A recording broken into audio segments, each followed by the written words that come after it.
Meditations on First Philosophy by Renee Descartes. Translation John Feisch. Letter of Dedication. To the very sage and illustrious, the Dean and Doctors of the Sacred Faculty of Theology of Paris. Gentlemen, the motive which impels me to present this treatise to you is so reasonable, and, when you shall learn its design, I am confident that you also will consider that there is ground so valid for your taking it under your protection, that I can in no way better recommend it to you than by briefly stating the end which I propose to myself in it. I have always been of opinion that the two questions respecting God and the soul were the chief of those that ought to be determined by help of philosophy rather than of theology. For, although to us, the faithful, it be sufficient to hold as matters of faith that the human soul does not perish with the body, and that God exists, it yet assuredly seems impossible ever to persuade infidels of the reality of any religion, or almost even any moral virtue, unless, first of all, those two things be proved to them by natural reason. And since in this life there are frequently greater rewards held out to vice than to virtue, few would prefer the right to the useful, if they were restrained neither by the fear of God nor the expectation of another life. And although it is quite true that the existence of God is to be believed since it is taught in the sacred Scriptures, and that, on the other hand, the sacred Scriptures are to be believed because they come from God,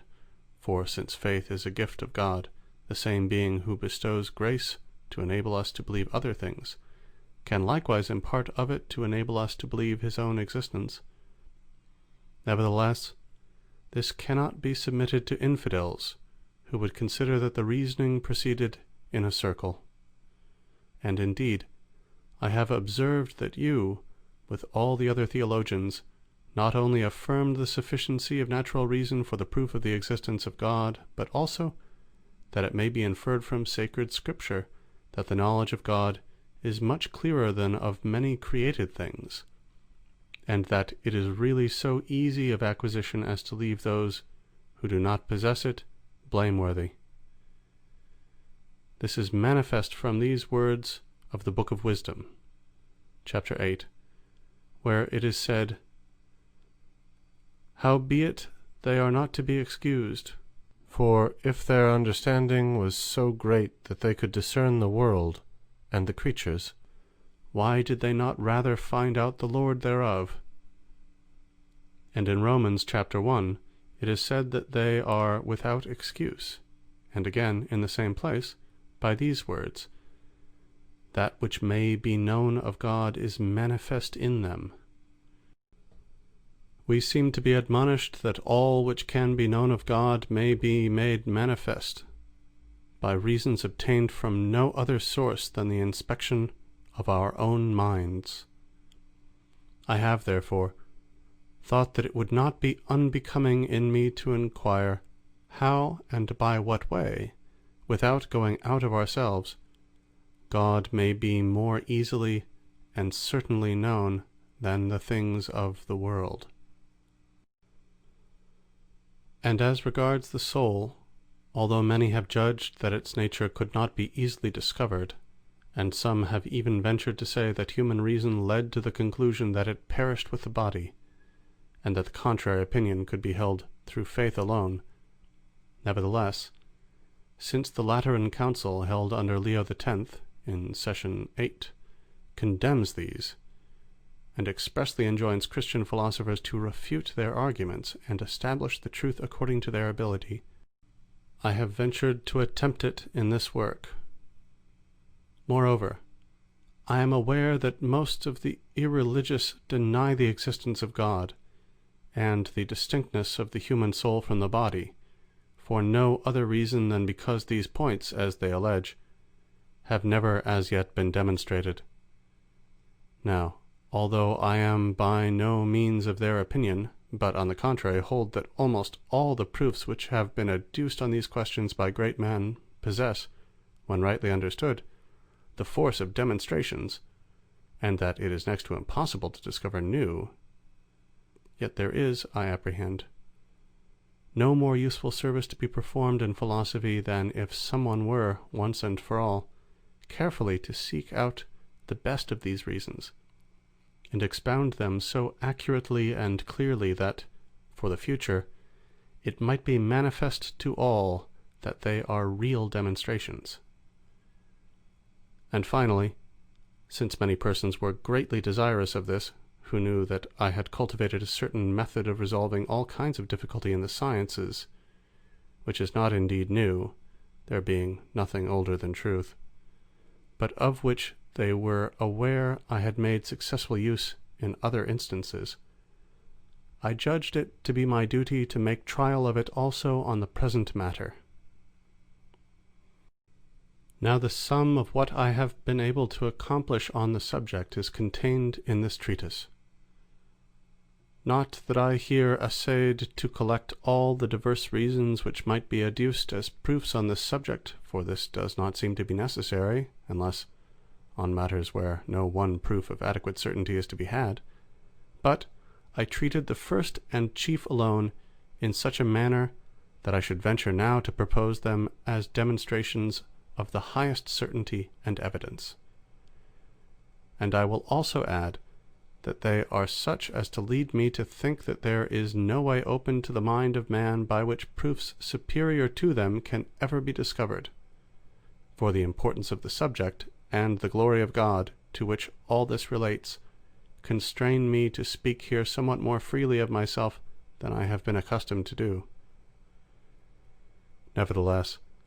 whatever certitude and evidence I may find in these demonstrations, I cannot therefore persuade myself that they are levelled to the comprehension of all. But just as in geometry there are many of the demonstrations of Archimedes, Apollonius, Pappus, and others, which, though received by all as evident, even and certain, because indeed they manifestly contain nothing which, considered by itself, it is not very easy to understand, and no consequence that are inaccurately related to their antecedents, are, nevertheless, understood by a very limited number, because they are somewhat long, and demand the whole attention of the reader. So, in the same way, although I consider the demonstrations of which I here make use to be equal or even superior to the geometrical in certitude and evidence, I am afraid, nevertheless, that they will not be adequately understood by many, as well because they are also somewhat long and involved, as chiefly because they require the mind to be entirely free from prejudice, and able with ease to detach itself from the commerce of the senses. And, to speak the truth, the ability for metaphysical studies is less general than for those of geometry. And besides, there is still this difference, that, as in geometry, all are persuaded that nothing is usually advanced of which there is not a certain demonstration, those but partially versed in it err more frequently in assenting to what is false from a desire of seeming to understand it, than in denying what is true. In philosophy, on the other hand, where it is believed that all is doubtful, few sincerely give themselves to the search after truth, and by far the greater number seek the reputation of bold thinkers by audaciously impugning such truths as are of the greatest moment. Hence it is that, whatever force my reasonings may possess, yet, because they belong to philosophy,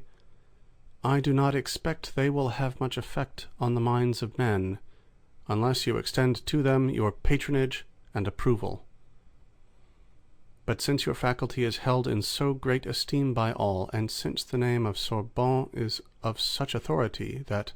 not only in matters of faith, but even also in what regards human philosophy, has the judgment of no other society, after the sacred councils, received so great deference, it being the universal conviction that it is impossible elsewhere to find greater perspicacity and solidity, or greater wisdom and integrity in giving judgment, I doubt not if you but condescend to pay so much regard to this treatise as to be willing, in the first place, to correct it. For, mindful not only of my humanity, but chiefly also of my ignorance, I do not affirm that it is free from errors. In the second place, to supply what is wanting in it, to perfect what is incomplete, and to give more ample illustration where it is demanded, or at least to indicate these defects to myself, that I may endeavour to remedy them. And, finally, when the reasonings contained in it, by which the existence of God and the distinction of the human soul from the body are established, shall have been brought to such degree of perspicuity as to be esteemed exact demonstrations, of which I am assured they admit, if you condescend to accord them the authority of your approbation, and render a public testimony of their truth and certainty, I doubt not, I say, but that henceforth all the errors which have ever been entertained on these questions will very soon be effaced from the minds of men. For truth itself will readily lead the remainder of the ingenious and the learned to subscribe to your judgment, and your authority will cause the atheists, who are in general scholiasts rather than ingenious or learned, to lay aside the spirit of contradiction, and lead them perhaps to do battle in their own persons for reasonings which they find considered demonstrations by all men of genius, lest they should seem not to understand them. And finally, the rest of mankind will readily trust to so many testimonies, and there will no longer be anyone who will venture to doubt either the existence of God or the real distinction of mind and body. It is for you, in your singular wisdom, to judge of the importance of the establishment of such beliefs, who are cognizant of the disorders which doubt of these truths produces. But it would not here become me to commend at greater length the cause of God and of religion to you, who have always proved the strongest support of the Catholic Church.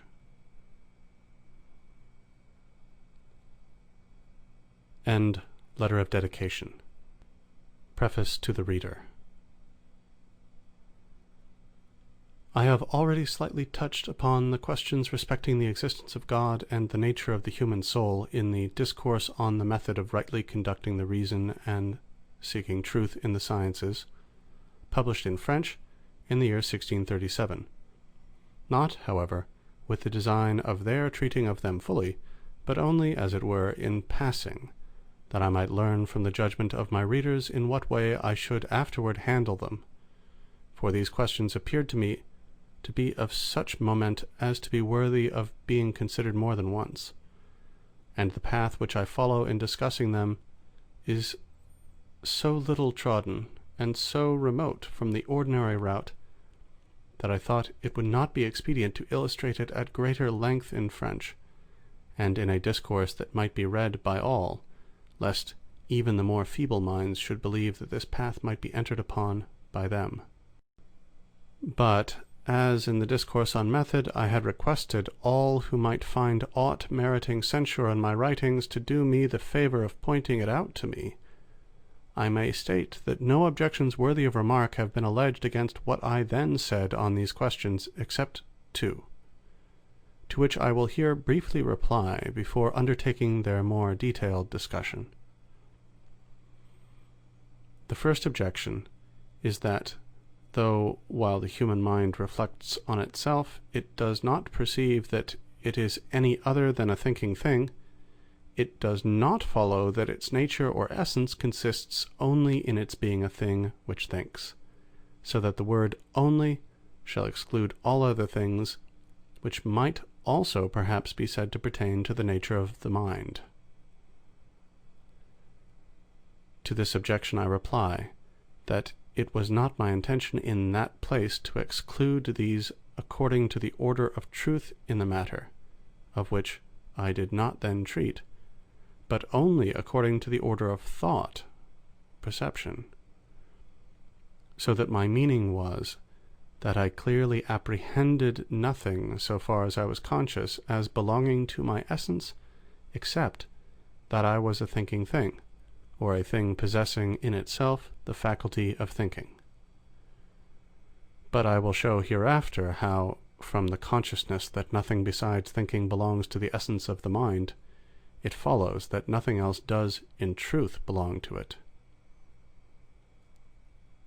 The second objection is that it does not follow from my possessing the idea of a thing more perfect than I am, that the idea itself is more perfect than myself, and much less that what is represented by the idea exists. But I reply that in the term idea there is here something equivocal, for it may be taken either materially for an act of the understanding, and in this sense it cannot be said to be more perfect than I, or objectively for the thing represented by that act, which, although it be not supposed to exist out of my understanding, may nevertheless be more perfect than myself by reason of its essence. But in the sequel of this treatise I will show more amply how, from my possessing the idea of a thing more perfect than myself, it follows that this thing really exists.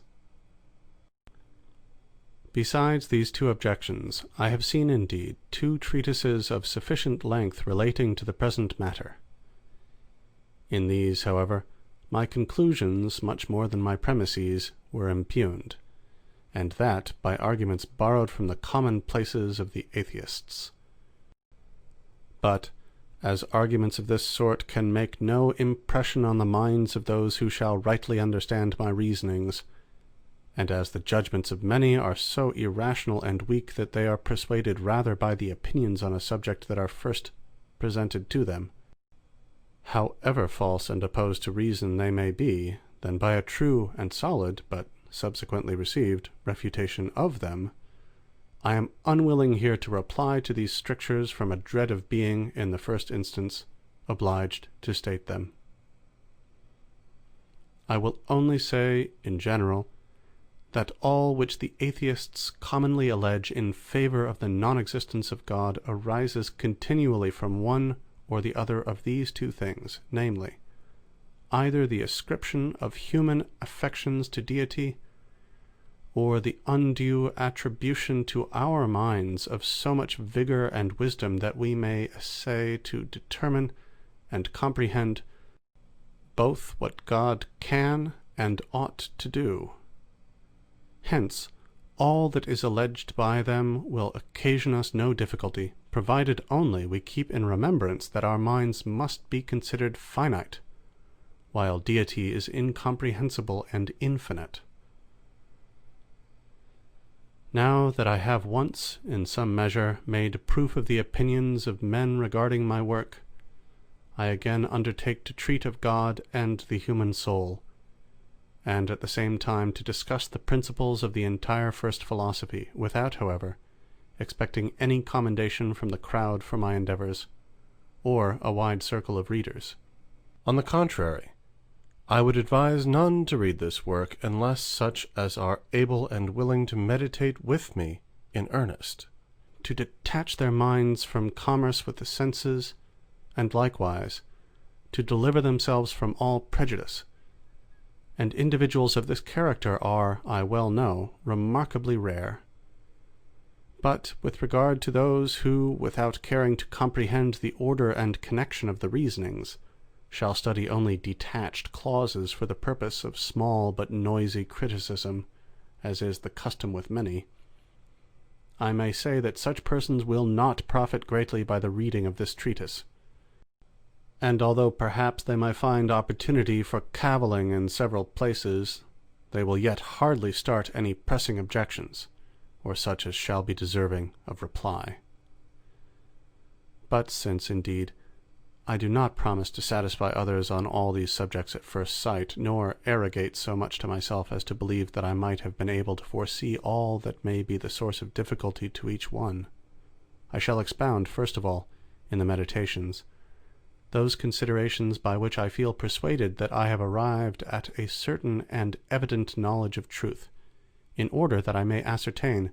whether the reasonings which have prevailed with myself will also be effectual in convincing others, I will then reply to the objections of some men, illustrious for their genius and learning, to whom these meditations were sent for criticism before they were committed to the press, for these objections are so numerous and varied, that I venture to anticipate that nothing,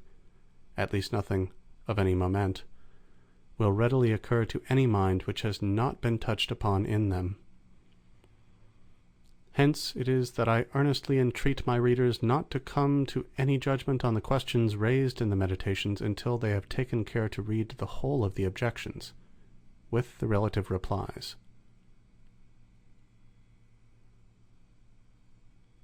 End preface to the reader. Meditations on First Philosophy by Renee Descartes. Synopsis of the 6 following meditations. In the first meditation I expound the grounds on which we may doubt in general of all things, and especially of material objects, so long at least as we have no other foundations for the sciences than those we have hitherto possessed. Now, although the utility of a doubt so general may not be manifest at first sight, it is nevertheless of the greatest, since it delivers us from all prejudice, and affords the easiest pathway by which the mind may withdraw itself from the senses, and finally makes it impossible for us to doubt wherever we afterward discover truth. In the second, the mind which, in the exercise of the freedom peculiar to itself, supposes that no object is, of the existence of which it has even the slightest doubt, finds that, meanwhile, it must itself exist. And this point is likewise of the highest moment, for the mind is thus enabled easily to distinguish what pertains to itself, that is, to the intellectual nature, from what is to be referred to the body. But since some, perhaps, will expect at this stage of our progress a statement of the reasons which establish the doctrine of the immortality of the soul, I think it proper here to make such aware that it was my aim to write nothing of which I could not give exact demonstration, and that I therefore felt myself obliged to adopt an order similar to that in use among the geometers, namely, to premise all upon which the proposition in question depends, before coming to any conclusion respecting it. Now, the first and chief prerequisite for the knowledge of the immortality of the soul is our being able to form the clearest possible conception of the soul itself, and such as shall be absolutely distinct from all our notions of body. And how this is to be accomplished is there shown.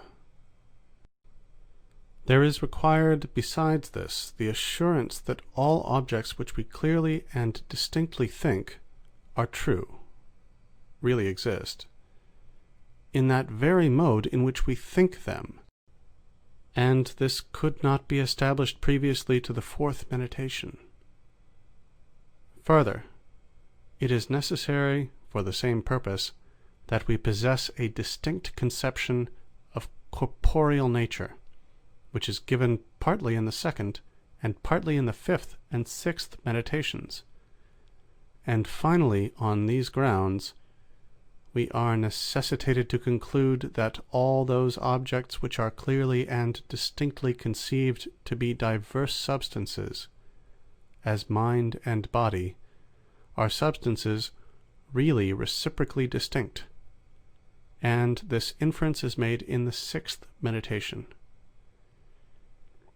The absolute distinction of mind and body is, besides, confirmed in this second meditation, by showing that we cannot conceive body unless as divisible, while, on the other hand, mind cannot be conceived unless as indivisible. For we are not able to conceive the half of a mind, as we can of any body, however small, so that the natures of these two substances are to be held not only as diverse, but even in some measure as contraries. I have not, however, pursued this discussion further in the present treatise, as well for the reason that these considerations are sufficient to show that the destruction of the mind does not follow from the corruption of the body, and thus to afford to men the hope of a future life, as also because the premises from which it is competent for us to infer the immortality of the soul involve an explication of the whole principles of physics, in order to establish, in the first place, that generally all substances, that is, all things which can exist only in consequence of having been created by God, are in their own nature incorruptible, and can never cease to be, unless God himself, by refusing his concurrence to them, reduce them to nothing; and, in the second place, that body, taken generally, is a substance, and therefore can never perish, but that the human body, in as far as it differs from other bodies, is constituted only by a certain configuration of members, and by other accidents of this sort, while the human mind is not made up of accidents, but is a pure substance. For although all the accidents of the mind be changed, although, for example, it think certain things, will others, and perceive others, the mind itself does not vary with these changes, while, on the contrary, the human body is no longer the same if a change take place in the form of any of its parts, from which it follows that the body may, indeed, without difficulty perish, but that the mind is in its own nature immortal.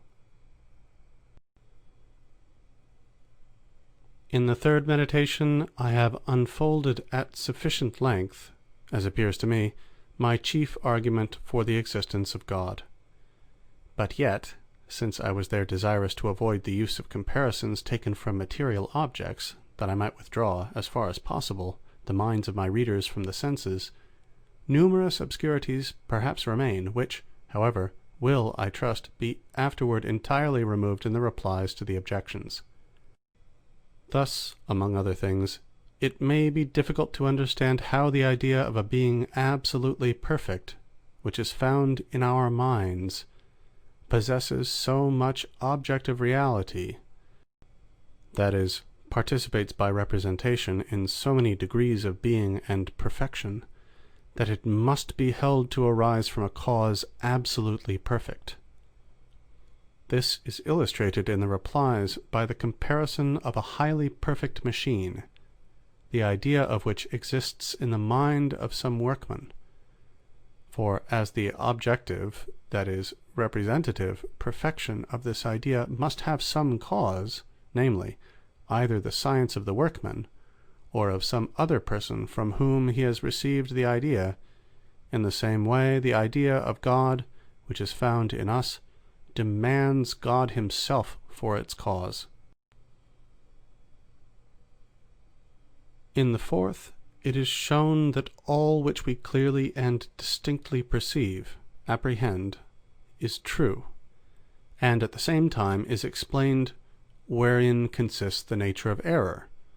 points that require to be known as well for confirming the preceding truths as for the better understanding of those that are to follow. But meanwhile, it must be observed that I do not at all there treat of sin, that is, of error committed in the pursuit of good and evil, but of that sort alone which arises in the determination of the true and the false. Nor do I refer to the matters of faith or to the conduct of life, but only to what regards speculative truths, and such as are known by means of the natural light alone. In the fifth, besides the illustration of corporeal nature, taken generically, a new demonstration is given of the existence of God, not free perhaps any more than the former from certain difficulties, but of these the solution will be found in the replies to the objections. I further show in what sense it is true that the certitude of geometrical demonstrations themselves is dependent on the knowledge of God. Finally, in the sixth, the act of the understanding is distinguished from that of the imagination. The marks of this distinction are described, the human mind is shown to be really distinct from the body, and nevertheless to be so closely conjoined therewith as together to form, as it were, a unity. The whole of the errors which arise from the senses are brought under review, while the means of avoiding them are pointed out, and, finally, all the grounds are adduced from which the existence of material objects may be inferred, not, however, because I deemed them of great utility in establishing what they prove, namely, that there is in reality a world, that men are possessed of bodies, and the like, the truth of which no one of sound mind ever seriously doubted, but because, from a close consideration of them, it is perceived that they are neither so strong nor clear as the reasonings which conduct us to the knowledge of our mind and of God, so that the latter are, of all which come under human knowledge, the most certain and manifest, a conclusion which it was my single aim in these meditations to establish, on which account I here omit mention of the various other questions which, in the course of the discussion, I had occasion likewise to consider. End synopsis of the 6 following meditations. Meditations on First Philosophy by Renee Descartes. First meditation: of the things of which we may doubt. Several years have now elapsed since I first became aware that I had accepted, even from my youth, many false opinions for true, and that consequently what I afterward based on such principles was highly doubtful. And from that time I was convinced of the necessity of undertaking once in my life to rid myself of all the opinions I had adopted, and of commencing anew the work of building from the foundation, if I desired to establish a firm and abiding superstructure in the sciences. But as this enterprise appeared to me to be one of great magnitude, I waited until I had attained an age so mature as to leave me no hope that at any stage of life more advanced I should be better able to execute my design. On this account, I have delayed so long that I should henceforth consider I was doing wrong were I still to consume in deliberation any of the time that now remains for action. Today, then, since I have opportunely freed my mind from all cares, and am happily disturbed by no passions, and since I am in the secure possession of leisure in a peaceable retirement, I will at length apply myself earnestly and freely to the general overthrow of all my former opinions. But to this end, it will not be necessary for me to show that the whole of these are false, a point perhaps which I shall never reach. But as even now my reason convinces me that I ought not the less carefully to withhold belief from what is not entirely certain and indubitable than from what is manifestly false, it will be sufficient to justify the rejection of the whole, if I shall find in each some ground for doubt. Nor for this purpose will it be necessary even to deal with each belief individually, which would be truly an endless labor, but, as the removal from below of the foundation necessarily involves the downfall of the whole edifice, I will at once approach the criticism of the principles on which all my former beliefs rested. All that I have up to this moment accepted as possessed of the highest truth and certainty, I received either from or through the senses. I observed, however, that these sometimes misled us, and it is the part of prudence not to place absolute confidence in that by which we have even once been deceived. But it may be said, perhaps, that although the senses occasionally mislead us respecting minute objects, and such as are so far removed from us as to be beyond the reach of close observation, there are yet many other of their informations, or presentations, of the truth, which it is manifestly impossible to doubt, as, for example, that I am in this place, seated by the fire, clothed in a winter dressing gown, that I hold in my hands this piece of paper, with other intimations of the same nature. But how could I deny that I possess these hands and this body, and, withal, escape being classed with persons in a state of insanity, whose brains are so disordered and clouded by dark bilious vapours as to cause them, pertinaciously, to assert that they are monarchs when they are in the greatest poverty, or clothed in gold and purple when destitute of any covering, or that their head is made of clay, their body of glass, or that they are gourds? I should certainly be not less insane than they, were I to regulate my procedure according to examples so extravagant. Though this be true, I must nevertheless here consider that I am a man, and that consequently I am in the habit of sleeping, and representing to myself in dreams those same things, or even sometimes others less probable, which the insane think are presented to them in their waking moments. How often have I dreamt that I was in these familiar circumstances, that I was dressed and occupied this place by the fire,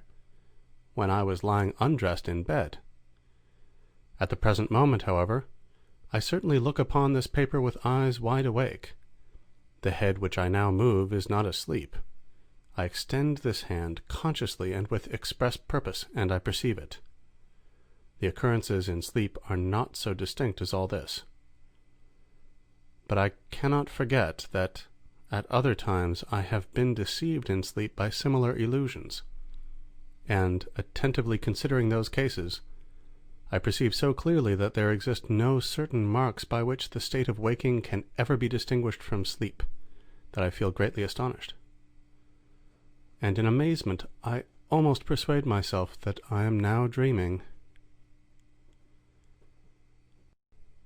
Let us suppose, then, that we are dreaming, and that all these particulars, namely the opening of the eyes, the motion of the head, the forth putting of the hands,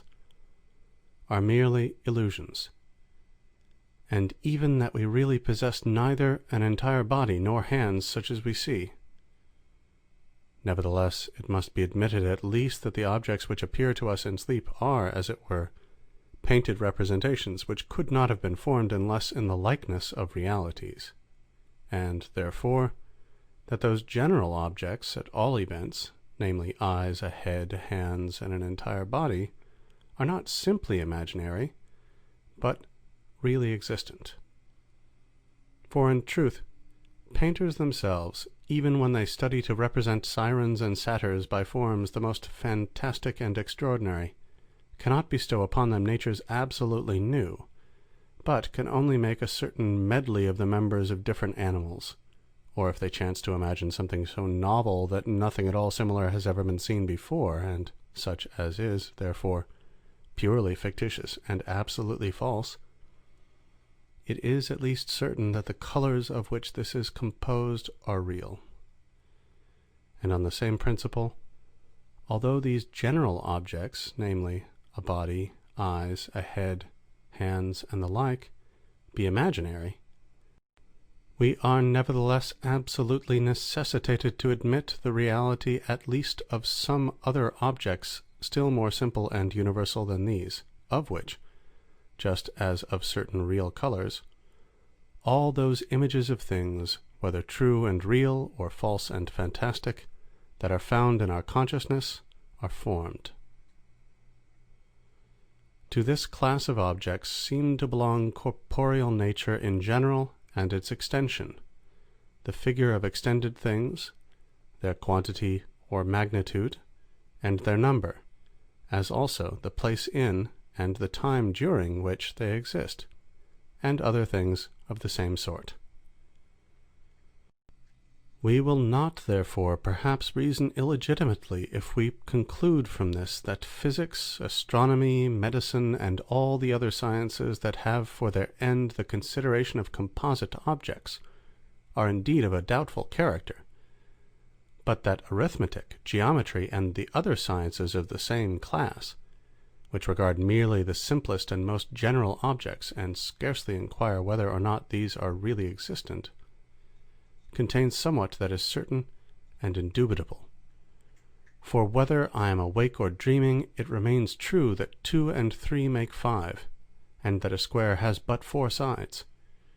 Nor does it seem possible that truths so apparent can ever fall under a suspicion of falsity or incertitude. Nevertheless, the belief that there is a God who is all-powerful and who created me such as I am, has for a long time obtained steady possession of my mind. How then do I know that he has not arranged that there should be neither earth nor sky, nor any extended thing, nor figure, nor magnitude, nor place, providing at the same time, however, for the rise in me of the perceptions of all these objects, and the persuasion that these do not exist otherwise than as I perceive them? And further, as I sometimes think that others are in error respecting matters of which they believe themselves to possess a perfect knowledge, how do I know that I am not also deceived each time I add together 2 and 3, or number the sides of a square, or form some judgment still more simple, if more simple indeed can be imagined? But perhaps Deity has not been willing that I should be thus deceived, for he is said to be supremely good. If, however, it were repugnant to the goodness of Deity to have created me subject to constant deception, it would seem likewise to be contrary to his goodness to allow me to be occasionally deceived, and yet it is clear that this is permitted. Some indeed might perhaps be found who would be disposed rather to deny the existence of a being so powerful than to believe that there is nothing certain. But let us for the present refrain from opposing this opinion, and grant that all which is here said of a Deity is fabulous. Nevertheless, in whatever way it be supposed that I reach the state in which I exist, whether by fate or chance, or by an endless series of antecedents and consequents, or by any other means, it is clear, since to be deceived and to err is a certain defect, that the probability of my being so imperfect as to be the constant victim of deception will be increased exactly in proportion as the power possessed by the cause to which they assign my origin is lessened. To these reasonings I have assuredly nothing to reply, but am constrained at last to avow that there is nothing of all that I formerly believed to be true of which it is impossible to doubt, and that, not through thoughtlessness or levity, but from cogent and maturely considered reasons, so that henceforth, if I desire to discover anything certain, I ought not the less carefully to refrain from assenting to those same opinions than to what might be shown to be manifestly false. But it is not sufficient to have made these observations. Care must be taken likewise to keep them in remembrance. For those old and customary opinions perpetually recur,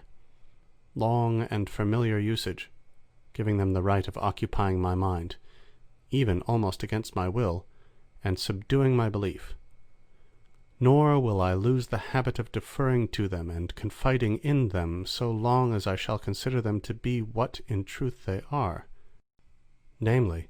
opinions to some extent doubtful, as I have already shown, but still highly probable, and such as it is much more reasonable to believe than deny. It is for this reason I am persuaded that I shall not be doing wrong if, taking an opposite judgment of deliberate design, I become my own deceiver, by supposing, for a time, that all those opinions are entirely false and imaginary, until at length, having thus balanced my old by my new prejudices, my judgment shall no longer be turned aside by perverted usage from the path that may conduct to the perception of truth. For I am assured that, meanwhile, there will arise neither peril nor error from this course, and that I cannot, for the present, yield too much to distrust, since the end I now seek is not action, but knowledge. I will suppose, then, not that Deity, who is sovereignly good and the fountain of truth, but that some malignant demon, who is at once exceedingly potent and deceitful, has employed all his artifice to deceive me.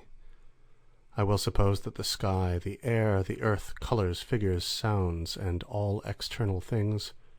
are nothing better than the illusions of dreams, by means of which this being has laid snares for my credulity. I will consider myself as without hands, eyes, flesh, blood, or any of the senses, and as falsely believing that I am possessed of these. I will continue resolutely fixed in this belief, and if indeed by this means it be not in my power to arrive at the knowledge of truth, I shall at least do what is in my power, namely, suspend my judgment, and guard with settled purpose against giving my assent to what is false, and being imposed upon by this deceiver, whatever be his power and artifice. But this undertaking is arduous, and a certain indolence insensibly leads me back to my ordinary course of life. And just as the captive who, perchance, was enjoying in his dreams an imaginary liberty, when he begins to suspect that it is but a vision, dreads awakening, and conspires with the agreeable illusions that the deception may be prolonged, so I, of my own accord, fall back into the train of my former beliefs, and fear to arouse myself from my slumber, lest the time of laborious wakefulness that would succeed this quiet rest, in place of bringing any light of day, should prove inadequate to dispel the darkness that will arise from the difficulties that have now been raised.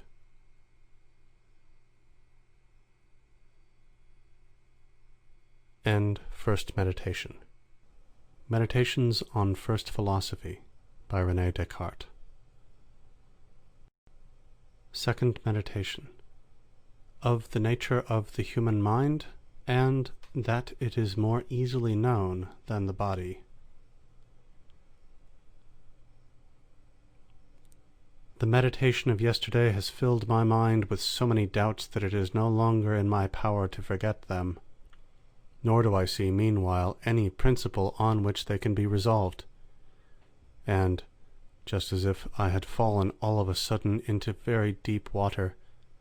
I am so greatly disconcerted as to be unable either to plant my feet firmly on the bottom or sustain myself by swimming on the surface. I will nevertheless make an effort, and try anew the same path on which I had entered yesterday, that is, proceed by casting aside all that admits of the slightest doubt, not less than if I had discovered it to be absolutely false. And I will continue always in this track until I shall find something that is certain, or at least, if I can do nothing more, until I shall know with certainty that there is nothing certain. Archimedes, that he might transport the entire globe from the place it occupied to another, demanded only a point that was firm and immovable. So also I shall be entitled to entertain the highest expectations, if I am fortunate enough to discover only one thing that is certain and indubitable. I suppose, accordingly, that all the things which I see are false, fictitious. I believe that none of those objects which my fallacious memory represents ever existed. I suppose that I possess no senses. I believe that body, figure, extension, motion, and place are merely fictions of my mind. What is there, then, that can be esteemed true? Perhaps this only, that there is absolutely nothing certain. But how do I know that there is not something different altogether from the objects I have now enumerated, of which it is impossible to entertain the slightest doubt? Is there not a God, or some being, by whatever name I may designate him, who causes these thoughts to arise in my mind? But why suppose such a being, for it may be I myself am capable of producing them. Am I, then, at least not something? But I before denied that I possessed senses or a body. I hesitate, however, for what follows from that? Am I so dependent on the body and the senses that without these I cannot exist? But I had the persuasion that there was absolutely nothing in the world, that there was no sky and no earth, neither minds nor bodies. Was I not, therefore, at the same time persuaded that I did not exist? Far from it. I assuredly existed, since I was persuaded. But there is I know not what being who is possessed at once of the highest power and the deepest cunning, who is constantly employing all his ingenuity in deceiving me. Doubtless, then, I exist, since I am deceived, and let him deceive me as he may, he can never bring it about that I am nothing, so long as I shall be conscious that I am something. So that it must, in fine, be maintained, all things being maturely and carefully considered,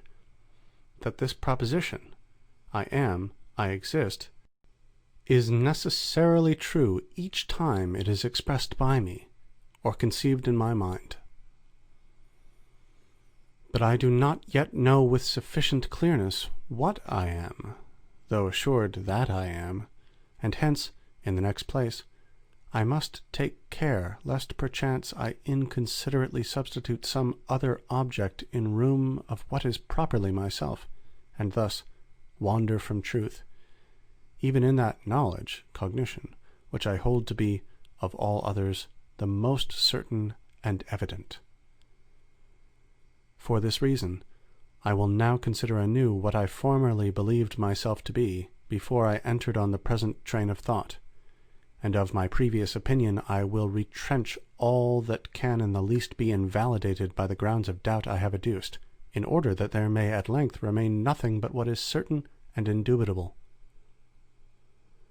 What then did I formerly think I was? Undoubtedly, I judged that I was a man. But what is a man? Shall I say a rational animal? Assuredly not. For it would be necessary forthwith to inquire into what is meant by animal, and what by rational, and thus, from a single question, I should insensibly glide into others, and these more difficult than the first. Nor do I now possess enough of leisure to warrant me in wasting my time amid subtleties of this sort. I prefer here to attend to the thoughts that sprung up of themselves in my mind, and were inspired by my own nature alone, when I applied myself to the consideration of what I was. In the first place, then, I thought that I possessed a countenance, hands, arms, and all the fabric of members that appears in a corpse, and which I called by the name of body. It further occurred to me that I was nourished, that I walked, perceived, and thought, and all those actions I referred to the soul. But what the soul itself was, I either did not stay to consider, or, if I did, I imagined that it was something extremely rare and subtle, like wind, or flame, or ether, spread through my grosser parts. As regarded the body, I did not even doubt of its nature, but thought I distinctly knew it, and if I had wished to describe it according to the notions I then entertained, I should have explained myself in this manner. By body I understand all that can be terminated by a certain figure, that can be comprised in a certain place, and so fill a certain space as therefrom to exclude every other body. That can be perceived either by touch, sight, hearing, taste, or smell. That can be moved in different ways, not indeed of itself, but by something foreign to it, by which it is touched, and from which it receives the impression. For the power of self-motion, as likewise that of perceiving and thinking, I held as by no means pertaining to the nature of body. On the contrary, I was somewhat astonished to find such faculties existing in some bodies. But as to myself, What can I now say that I am, since I suppose there exists an extremely powerful and, if I may so speak, malignant being, whose whole endeavors are directed towards deceiving me? Can I affirm that I possess any one of all those attributes of which I have lately spoken as belonging to the nature of body? After attentively considering them in my own mind, I find none of them that can properly be said to belong to myself. To recount them were idle and tedious. Let us pass then to the attributes of the soul. The first mentioned were the powers of nutrition and walking. But if it be true that I have no body, it is true likewise that I am capable neither of walking nor of being nourished. Perception is another attribute of the soul, but perception too is impossible without the body. Besides, I have frequently during sleep believed that I perceived objects which I afterward observed I did not in reality perceive. Thinking is another attribute of the soul, and here I discover what properly belongs to myself. This alone is inseparable from me. I am, I exist. This is certain. But how often? As often as I think. For perhaps it would even happen, if I should wholly cease to think, that I should at the same time altogether cease to be. I now admit nothing that is not necessarily true. I am therefore, precisely speaking, only a thinking thing, that is, a mind. Mens sive animus, understanding, or reason, terms whose signification was before unknown to me. I am, however, a real thing, and really existent. But what thing? The answer was, a thinking thing. The question now arises, am I aught besides? I will stimulate my imagination with a view to discover whether I am not still something more than a thinking being. Now, it is plain I am not the assemblage of members called the human body. I am not a thin and penetrating air diffused through all these members, or wind, or flame, or vapor, or breath, or any of the things I can imagine. For I supposed that all these were not, and without changing the supposition, I find that I still feel assured of my existence. But it is true, perhaps, that those very things which I suppose to be non-existent, because they are unknown to me, are not in truth different from myself whom I know. This is a point I cannot determine, and do not now enter into any dispute regarding it. I can only judge of things that are known to me. I am conscious that I exist. And I, who know that I exist, inquire into what I am. It is, however, perfectly certain that the knowledge of my existence, thus precisely taken, is not dependent on things, the existence of which is as yet unknown to me, and consequently it is not dependent on any of the things I can feign in imagination. Moreover, the phrase itself, I frame and image, a fingo,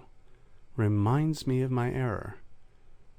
For I should in truth frame one if I were to imagine myself to be anything, since to imagine is nothing more than to contemplate the figure or image of a corporeal thing. But I already know that I exist, and that it is possible at the same time that all those images, and in general, all that relates to the nature of body, are merely dreams or chimeras. From this, I discover that it is not more reasonable to say, I will excite my imagination that I may know more distinctly what I am, than to express myself as follows. I am now awake, and perceive something real, but because my perception is not sufficiently clear, I will of express purpose go to sleep, that my dreams may represent to me the object of my perception with more truth and clearness. And therefore I know that nothing of all that I can embrace in imagination belongs to the knowledge which I have of myself. and that there is need to recall with the utmost care the mind from this mode of thinking, that it may be able to know its own nature with perfect distinctness. But what then am I? A thinking thing, it has been said. But what is a thinking thing? It is a thing that doubts, understands, conceives, affirms, denies, wills, refuses, that imagines also, and perceives. Assuredly, it is not little if all these properties belong to my nature. But why should they not belong to it? Am I not that very being who now doubts of almost everything, who for all that understands and conceives certain things, who affirms one alone is true and denies the others, who desires to know more of them, and does not wish to be deceived, who imagines many things, sometimes even despite his will, and is likewise percipient of many, as if through the medium of the senses?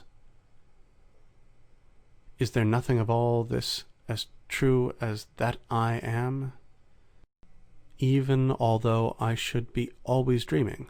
and although he who gave me being employed all his ingenuity to deceive me,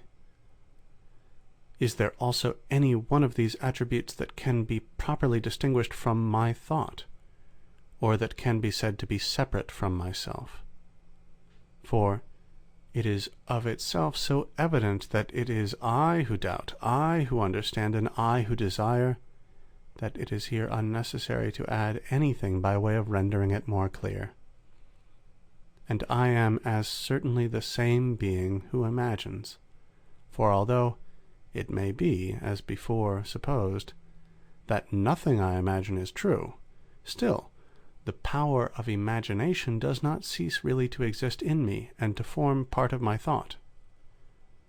In fine, I am the same being who perceives, that is, who apprehends certain objects as by the organs of sense, since, in truth, I see light, hear a noise, and feel heat. But it will be said that these presentations are false, and that I am dreaming. Let it be so. At all events, it is certain that I seem to see light, hear a noise, and feel heat. This cannot be false, and this is what in me is properly called perceiving, sentire, which is nothing else than thinking. From this I begin to know what I am, with somewhat greater clearness and distinctness than heretofore. But nevertheless it still seems to me, and I cannot help believing, that corporeal things whose images are formed by thought, which fall under the senses, and are examined by the same, are known with much greater distinctness than that I know not what part of myself which is not imaginable. Although, in truth, it may seem strange to say that I know and comprehend with greater distinctness things whose existence appears to me doubtful, that are unknown, and do not belong to me, than others, of whose reality I am persuaded, that are known to me, and appertain to my proper nature, in a word, than myself. But I see clearly what is the state of the case. My mind is apt to wander,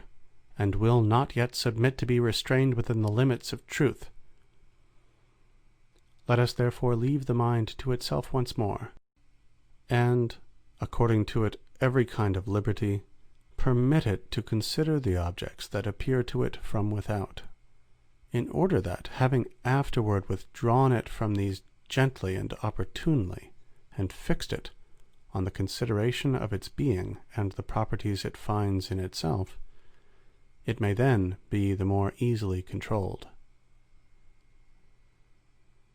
Let us now accordingly consider the objects that are commonly thought to be the most easily, and likewise the most distinctly known, namely, the bodies we touch and see. Not indeed bodies in general, for these general notions are usually somewhat more confused, but one body in particular. Take, for example, this piece of wax. It is quite fresh, having been but recently taken from the beehive. It has not yet lost the sweetness of the honey it contained. It still retains somewhat of the odor of the flowers from which it was gathered. Its color, figure, size are apparent to the sight. It is hard, cold, easily handled, and sounds when struck upon with the finger. In fine, all that contributes to make a body as distinctly known as possible is found in the one before us. But while I am speaking, let it be placed near the fire.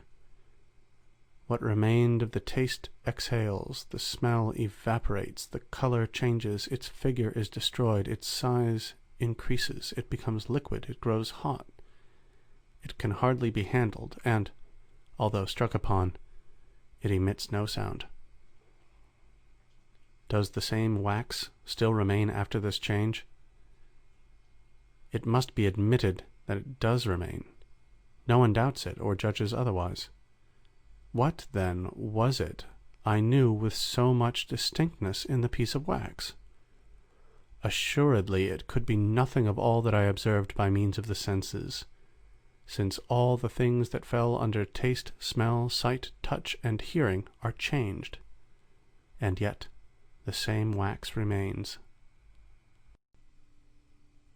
It was perhaps what I now think, namely, that this wax was neither the sweetness of honey, the pleasant odor of flowers, the whiteness, the figure, nor the sound, but only a body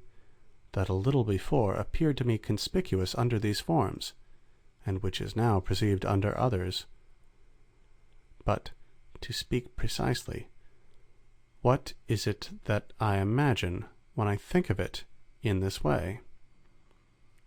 Let it be attentively considered, and retrenching all that does not belong to the wax, let us see what remains. There certainly remains nothing, except something extended, flexible, and movable. But what is meant by flexible and movable? Is it not that I imagine that the piece of wax, being round, is capable of becoming square, or of passing from a square into a triangular figure? Assuredly such is not the case, because I conceive that it admits of an infinity of similar changes, and I am, moreover, unable to compass this infinity by imagination, and consequently this conception which I have of the wax is not the product of the faculty of imagination. But what now is this extension? Is it not also unknown? For it becomes greater when the wax is melted, greater when it is boiled, and greater still when the heat increases. And I should not conceive clearly and according to truth the wax as it is, if I did not suppose that the piece we are considering admitted even of a wider variety of extension than I ever imagined. I must, therefore, admit that I cannot even comprehend by imagination what the piece of wax is, and that it is the mind alone which perceives it.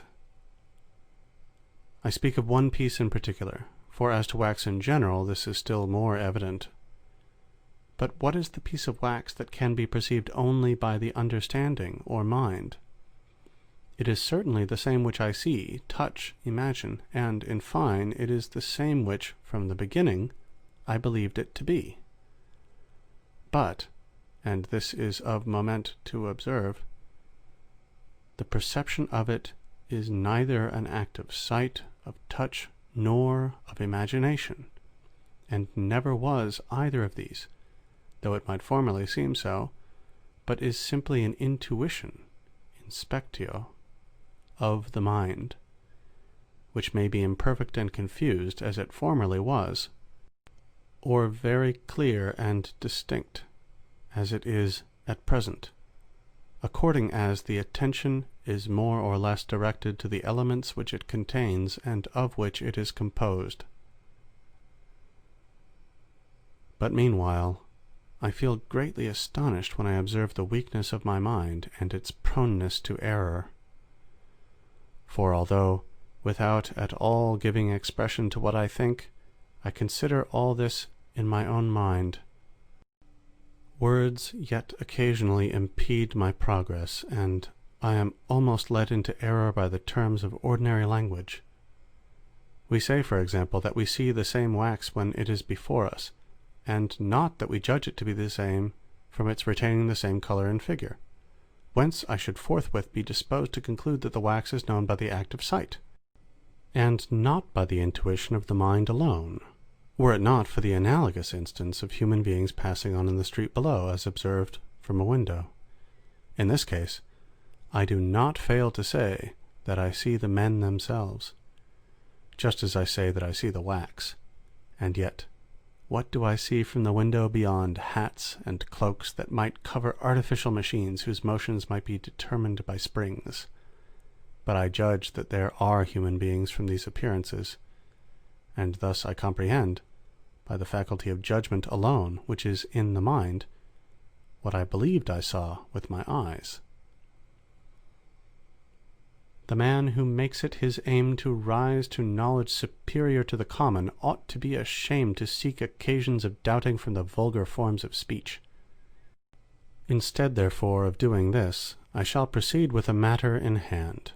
and inquire whether I had a clearer and more perfect perception of the piece of wax when I first saw it,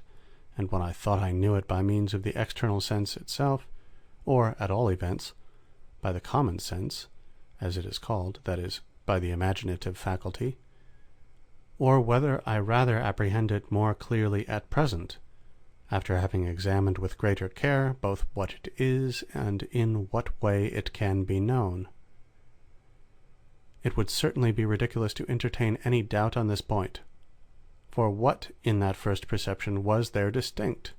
What did I perceive which any animal might not have perceived? But when I distinguish the wax from its exterior forms, and when, as if I had stripped it of its vestments, I consider it quite naked, it is certain, although some error may still be found in my judgment, that I cannot, nevertheless, thus apprehend it without possessing a human mind. But finally, what shall I say of the mind itself, that is, of myself? For as yet I do not admit that I am anything but mind. What then, I who seem to possess so distinct an apprehension of the piece of wax, do I not know myself, both with greater truth and certitude, and also much more distinctly and clearly? For if I judge that the wax exists because I see it, it assuredly follows much more evidently that I myself am or exist for the same reason. For it is possible that what I see may not in truth be wax, and that I do not even possess eyes with which to see anything. But it cannot be that when I see, or, which comes to the same thing, when I think I see, I myself who think am nothing. So likewise, if I judge that the wax exists because I touch it, it will still also follow that I am. And if I determine that my imagination, or any other cause, whatever it be, persuades me of the existence of the wax, I will still draw the same conclusion. And what is here remarked of the piece of wax is applicable to all the other things that are external to me. And further, if the notion or perception of wax appeared to me more precise and distinct, after that not only sight and touch, but many other causes besides, rendered it manifest to my apprehension, with how much greater distinctness must I now know myself, since all the reasons that contribute to the knowledge of the nature of wax, or of any body whatever, manifest still better the nature of my mind. And there are besides so many other things in the mind itself that contribute to the illustration of its nature, that those dependent on the body, to which I have here referred, scarcely merit to be taken into account. But, in conclusion, I find I have insensibly reverted to the point I desired. For since it is now manifest to me that bodies themselves are not properly perceived by the senses nor by the faculty of imagination, but by the intellect alone, and since they are not perceived because they are seen and touched, but only because they are understood, or rightly comprehended by thought, I readily discover that there is nothing more easily or clearly apprehended than my own mind. But because it is difficult to rid oneself so promptly of an opinion to which one has been long accustomed, it will be desirable to tarry for some time at this stage, that, by long continued meditation, I may more deeply impress upon my memory this new knowledge. End second meditation. Meditations on First Philosophy by Renee Descartes. Third meditation. Of God, that He exists. I will now close my eyes, I will stop my ears, I will turn away my senses from their objects. I will even efface from my consciousness all the images of corporeal things, or at least, because this can hardly be accomplished, I will consider them as empty and false, and thus, holding converse only with myself, and closely examining my nature, I will endeavor to obtain by degrees a more intimate and familiar knowledge of myself. I am a thinking, conscious thing, that is, a being who doubts, affirms, denies, knows of few objects, and is ignorant of many, who loves, hates, wills, refuses, who imagines likewise, and perceives. For as I before remarked, although the things which I perceive or imagine are perhaps nothing at all apart from me and in themselves, I am nevertheless assured that those modes of consciousness which I call perceptions and imaginations, in as far only as they are modes of consciousness, exist in me. And in the little I have said, I think I have summed up all that I really know, or at least all that up to this time I was aware I knew. Now, as I am endeavoring to extend my knowledge more widely, I will use circumspection and consider with care whether I can still discover in myself anything further which I have not yet hitherto observed. I am certain that I am a thinking thing, but do I not therefore likewise know what is required to render me certain of a truth? In this first knowledge, doubtless, there is nothing that gives me assurance of its truth except the clear and distinct perception of what I affirm, which would not indeed be sufficient to give me the assurance that what I say is true, if it could ever happen that anything I thus clearly and distinctly perceived should prove false. And accordingly, it seems to me that I may now take as a general rule that all that is very clearly and distinctly apprehended or conceived is true. Nevertheless, I before received and admitted many things as wholly certain and manifest, which yet I afterward found to be doubtful. What then were those? They were the earth, the sky, the stars, and all the other objects which I was in the habit of perceiving by the senses. But what was it that I clearly and distinctly perceived in them? Nothing more than that the ideas and the thoughts of those objects were presented to my mind. And even now I do not deny that these ideas are found in my mind. But there was yet another thing which I affirmed, and which, from having been accustomed to believe it, I thought I clearly perceived, although in truth I did not perceive it at all. I mean the existence of objects external to me, from which those ideas proceeded, and to which they had a perfect resemblance. And it was here I was mistaken, or, if I judged correctly, this assuredly was not to be traced to any knowledge I possessed. But when I considered any matter in arithmetic and geometry that was very simple and easy, as for example that 2 and 3 added together make 5, and things of this sort, did I not view them with at least sufficient clearness to warrant me in affirming their truth? Indeed, if I afterward judged that we ought to doubt of these things, it was for no other reason than because it occurred to me that a God might perhaps have given me such a nature as that I should be deceived even respecting the matters that appeared to me the most evidently true. But as often as this preconceived opinion of the sovereign power of a God presents itself to my mind, I am constrained to admit that it is easy for him, if he wishes it, to cause me to err, even in matters where I think I possess the highest evidence, and, on the other hand, as often as I direct my attention to things which I think I apprehend with great clearness, I am so persuaded of their truth that I naturally break out into expressions such as these: "Deceive me who may, no one will yet ever be able to bring it about that I am not, so long as I shall be conscious that I am, or at any future time cause it to be true that I have never been, it being now true that I am, or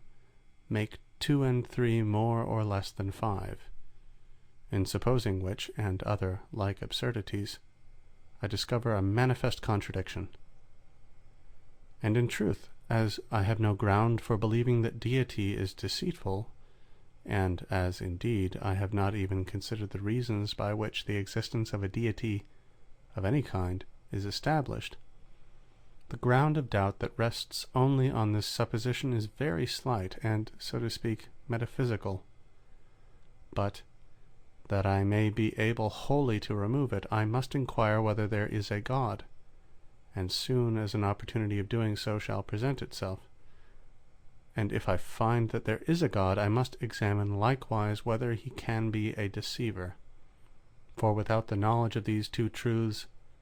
I do not see that I can ever be certain of anything, and that I may be enabled to examine this without interrupting the order of meditation I have proposed to myself,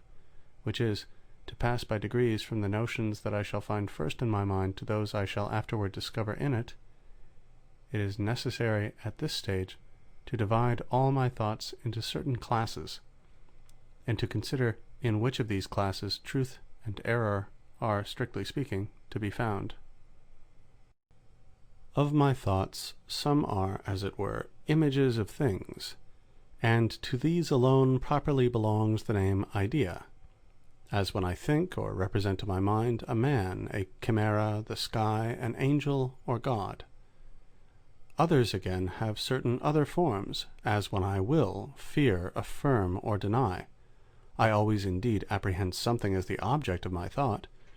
but I also embrace in thought something more than the representation of the object, and of this class of thoughts some are called volitions or affections, and others judgments. Now, with respect to ideas, if these are considered only in themselves, and are not referred to any object beyond them, they cannot, properly speaking, be false. For whether I imagine a goat or chimera, it is not the less true that I imagine the one than the other. Nor need we fear that falsity may exist in the will or affections. For although I may desire objects that are wrong, and even that never existed, it is still true that I desire them. There thus only remain our judgments, in which we must take diligent heed that we be not deceived. But the chief and most ordinary error that arises in them consists in judging that the ideas which are in us are like or conformed to the things that are external to us. For assuredly, if we but considered the ideas themselves as certain modes of our thought, of our consciousness, without referring them to anything beyond, they would hardly afford any occasion of error. But among these ideas, some appear to me to be innate, others adventitious, and others to be made by myself, being factitious. For, as I have the power of conceiving what is called a thing, or a truth, or a thought, it seems to me that I hold this power from no other source than my own nature. But if I now hear a noise, if I see the sun, or if I feel heat, I have all along judged that these sensations proceeded from certain objects existing out of myself, and, in fine, it appears to me that sirens, hippogriffs, and the like are inventions of my own mind. but I may even perhaps come to be of opinion that all my ideas are of the class which I call adventitious, or that they all are innate, or that they all are factitious, for I have not yet clearly discovered their true origin. What I have here principally to do is to consider, with reference to those that appear to come from certain objects without me, what grounds there are for thinking them like these objects. The first of these grounds is that it seems to me I am so taught by nature, and the second, that I am conscious that those ideas are not dependent on my will, and therefore not on myself, for they are frequently presented to me against my will, as at present, whether I will or not, I feel heat. And I am thus persuaded that this sensation or idea of heat is produced in me by something different from myself, namely, by the heat of the fire by which I sit. And it is very reasonable to suppose that this object impresses me with its own likeness rather than any other thing. But I must consider whether these reasons are sufficiently strong and convincing. When I speak of being taught by nature in this matter, I understand by the word nature only a certain spontaneous impetus that impels me to believe in a resemblance between ideas and their objects, and not a natural light that affords a knowledge of its truth. But these two things are widely different. For what the natural light shows to be true can be in no degree doubtful, as, for example, that I am because I doubt, and other truths of the like kind, inasmuch as I possess no other faculty whereby to distinguish truth from error, which can teach me the falsity of what the natural light declares to be true, and which is equally trustworthy. But with respect to seemingly natural impulses, I have observed, when the question related to the choice of right or wrong in action, that they frequently led me to take the worse part, nor do I see that I have any better ground for following them in what relates to truth and error. Then, with respect to the other reason, which is that because these ideas do not depend on my will, they must arise from objects existing without me, I do not find it more convincing than the former, for just as those natural impulses, of which I have lately spoken, are found in me, notwithstanding that they are not always in harmony with my will, so likewise it may be that I possess some power not sufficiently known to myself, capable of producing ideas without the aid of external objects. And indeed, it has always hitherto appeared to me that they are formed during sleep by some power of this nature, without the aid of aught external. And in fine,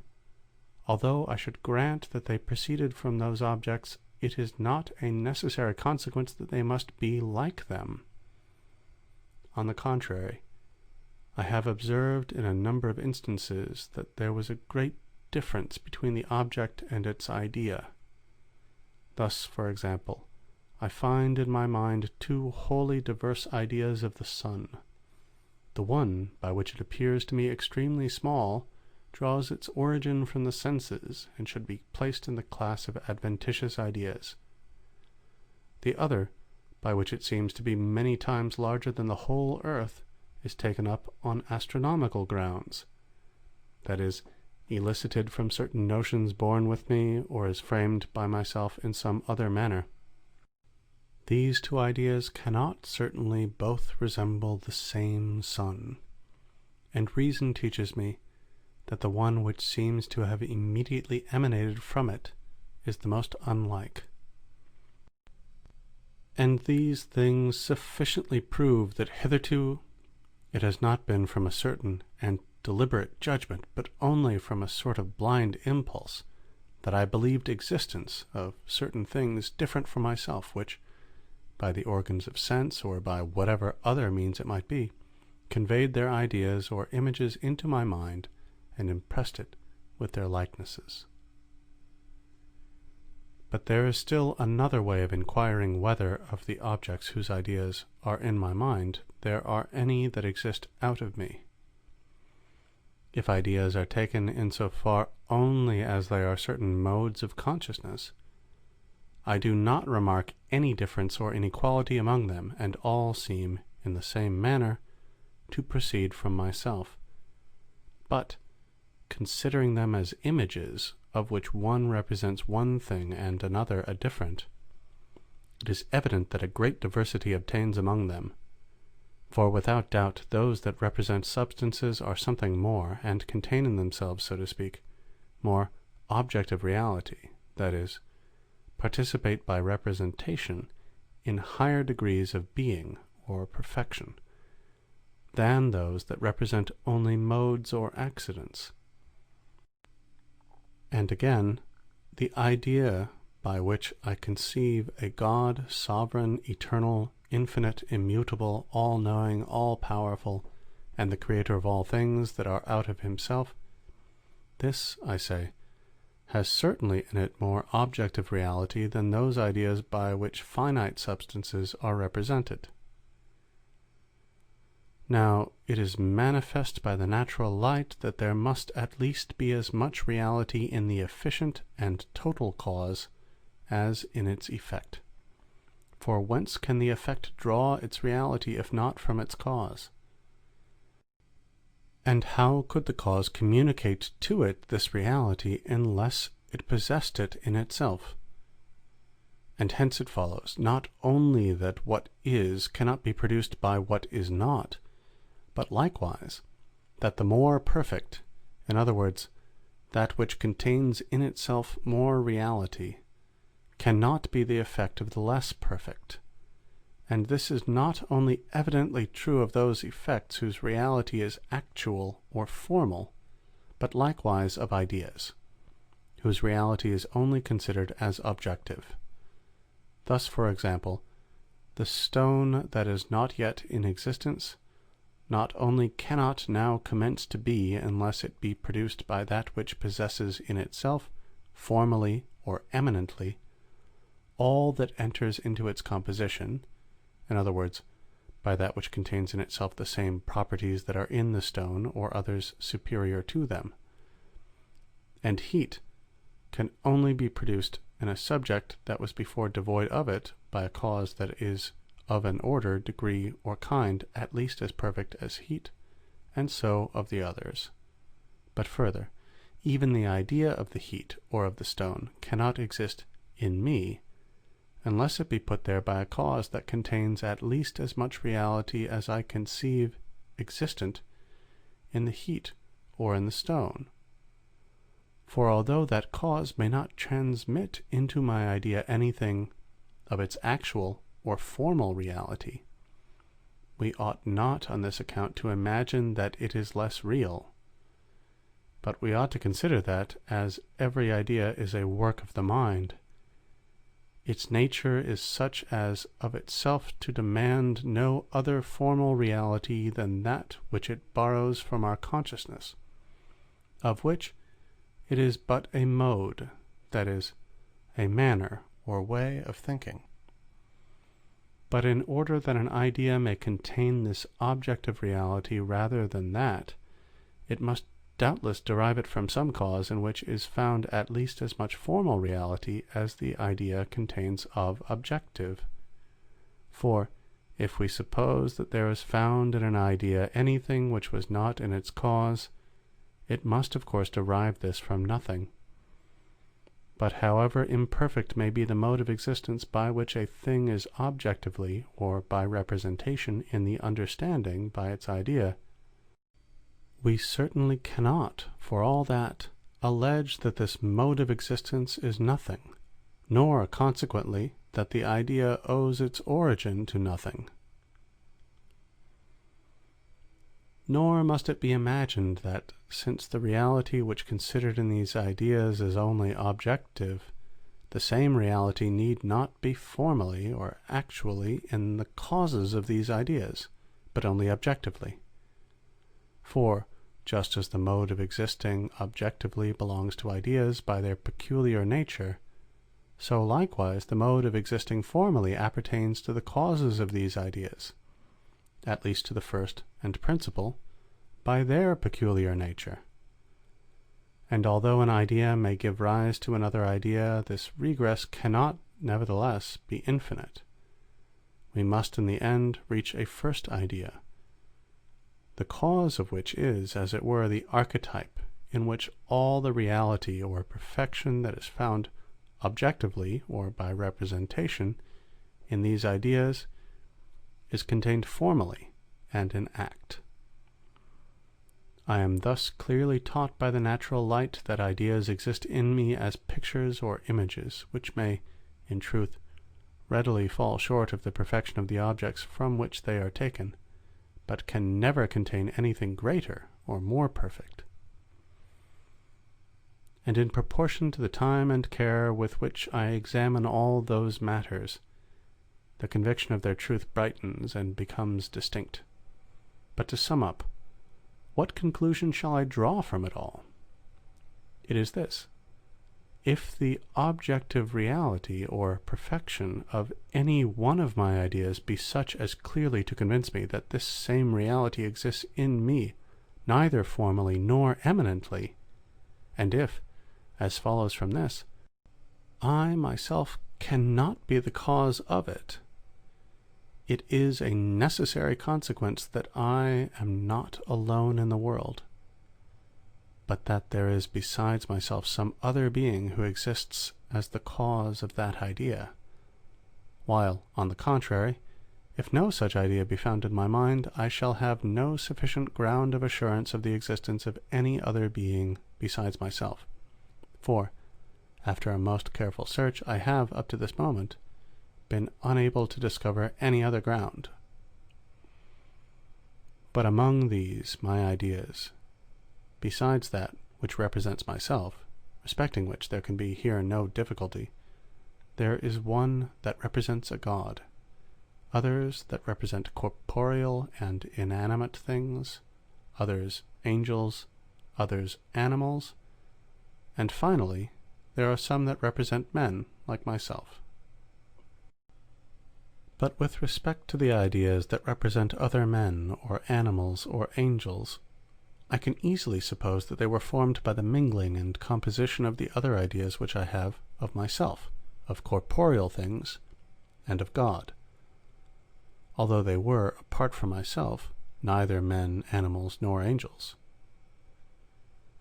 And with regard to the ideas of corporeal objects, I never discovered in them anything so great or excellent which I myself did not appear capable of originating.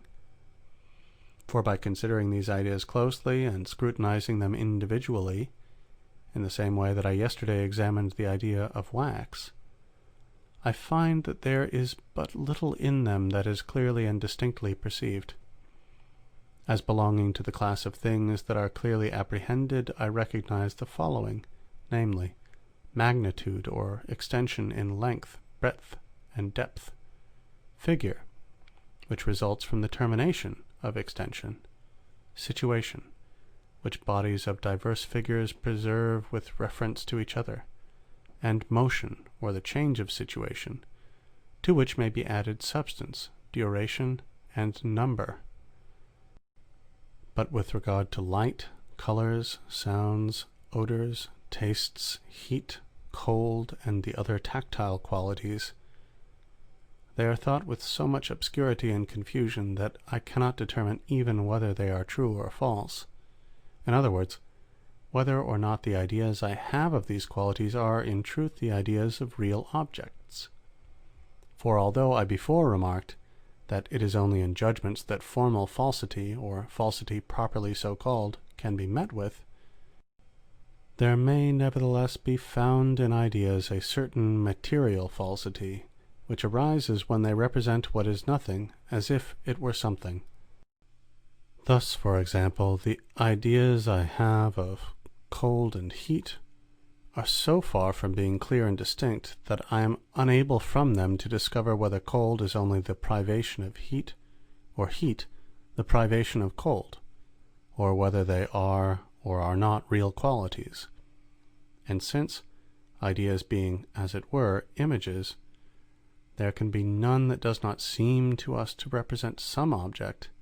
The idea which represents cold as something real and positive will not improperly be called false, if it be correct to say that cold is nothing but a privation of heat, and so in other cases. To ideas of this kind, indeed, it is not necessary that I should assign any author besides myself. For if they are false, that is, represent objects that are unreal, the natural light teaches me that they proceed from nothing, in other words, that they are in me only because something is wanting to the perfection of my nature. But if these ideas are true, yet because they exhibit to me so little reality that I cannot even distinguish the object represented from non-being, I do not see why I should not be the author of them. With reference to those ideas of corporeal things that are clear and distinct, there are some which, as appears to me, might have been taken from the idea I have of myself, as those of substance, duration, number, and the like. For when I think that a stone is a substance, or a thing capable of existing of itself, and that I am likewise a substance, although I conceive that I am a thinking and non-extended thing, and that the stone, on the contrary, is extended and unconscious, there being thus the greatest diversity between the two concepts, yet these two ideas seem to have this in common, that they both represent substances. In the same way, when I think of myself as now existing, and recollect besides that I existed some time ago, and when I am conscious of various thoughts whose number I know, I then acquire the ideas of duration and number, which I can afterward transfer to as many objects as I please. With respect to the other qualities that go to make up the ideas of corporeal objects, namely extension, figure, situation, and motion, it is true that they are not formally in me, since I am merely a thinking being, but because they are only certain modes of substance, and because I myself am a substance, it seems possible that they may be contained in me eminently. There only remains, therefore, the idea of God, in which I must consider whether there is anything that cannot be supposed to originate with myself. By the name God, I understand a substance infinite, eternal, immutable, independent, all-knowing, all-powerful, and by which I myself, and every other thing that exists, if any such there be, were created. But these properties are so great and excellent, that the more attentively I consider them, the less I feel persuaded that the idea I have of them owes its origin to myself alone. And thus it is absolutely necessary to conclude, from all that I have before said, that God exists. For, though the idea of substance be in my mind owing to this, that I myself am a substance, I should not, however, have the idea of an infinite substance, seeing I am a finite being, unless it were given me by some substance in reality infinite. And I must not imagine that I do not apprehend the infinite by a true idea, but only by a negation of the finite, in the same way that I comprehend repose and darkness by the negation of motion and light, since, on the contrary, I clearly perceive that there is more reality in the infinite substance than in the finite, and therefore that in some way I possess the perception or notion of the infinite before that of the finite, that is, the perception of God before that of myself. For how could I know that I doubt, desire, or that something is wanting to me, and that I am not wholly perfect, if I possessed no idea of a being more perfect than myself, by comparison of which I knew the deficiencies of my nature? And it cannot be said that this idea of God is perhaps materially false, and consequently that it may have arisen from nothing. In other words, that it may exist in me from my imperfections, as I before said of the ideas of heat and cold and the like. For, on the contrary, as this idea is very clear and distinct, and contains in itself more objective reality than any other, there can be no one of itself more true, or less open to the suspicion of falsity. The idea, I say, of a being supremely perfect and infinite is in the highest degree true. For although perhaps we may imagine that such a being does not exist, we cannot nevertheless suppose that his idea represents nothing real, as I have already said of the idea of cold. It is likewise clear and distinct in the highest degree, since whatever the mind clearly and distinctly conceives as real or true, and as implying any perfection, is contained entire in this idea. And this is true, nevertheless, although I do not comprehend the infinite, and although there may be in God an infinity of things that I cannot comprehend, nor perhaps even compass by thought in any way. For it is of the nature of the infinite that it should not be comprehended by the finite. And it is enough that I rightly understand this, and judge that all which I clearly perceive, and in which I know there is some perfection, and perhaps also an infinity of properties of which I am ignorant, are formally or eminently in God, in order that the idea I have of him may become the most true, clear, and distinct of all the ideas in my mind. But perhaps I am something more than I suppose myself to be, and it may be that all those perfections which I attribute to God in some way exist potentially in me, although they do not yet show themselves, and are not reduced to act. Indeed, I am already conscious that my knowledge is being increased and perfected by degrees, and I see nothing to prevent it from thus gradually increasing to infinity, nor any reason why, after such increase and perfection, I should not be able thereby to acquire all the other perfections of the divine nature, nor, in fine, why the power I possess of acquiring those perfections, if it really now exists in me, should not be sufficient to produce the ideas of them. Yet, on looking more closely into the matter, I discover that this cannot be. For, in the first place,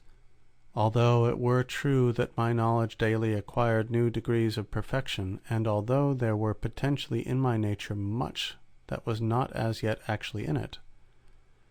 still all these excellences make not the slightest approach to the idea I have of the Deity, in whom there is no perfection merely potentially, but all actually existent. For it is even an unmistakable token of imperfection in my knowledge, that it is augmented by degrees. Further,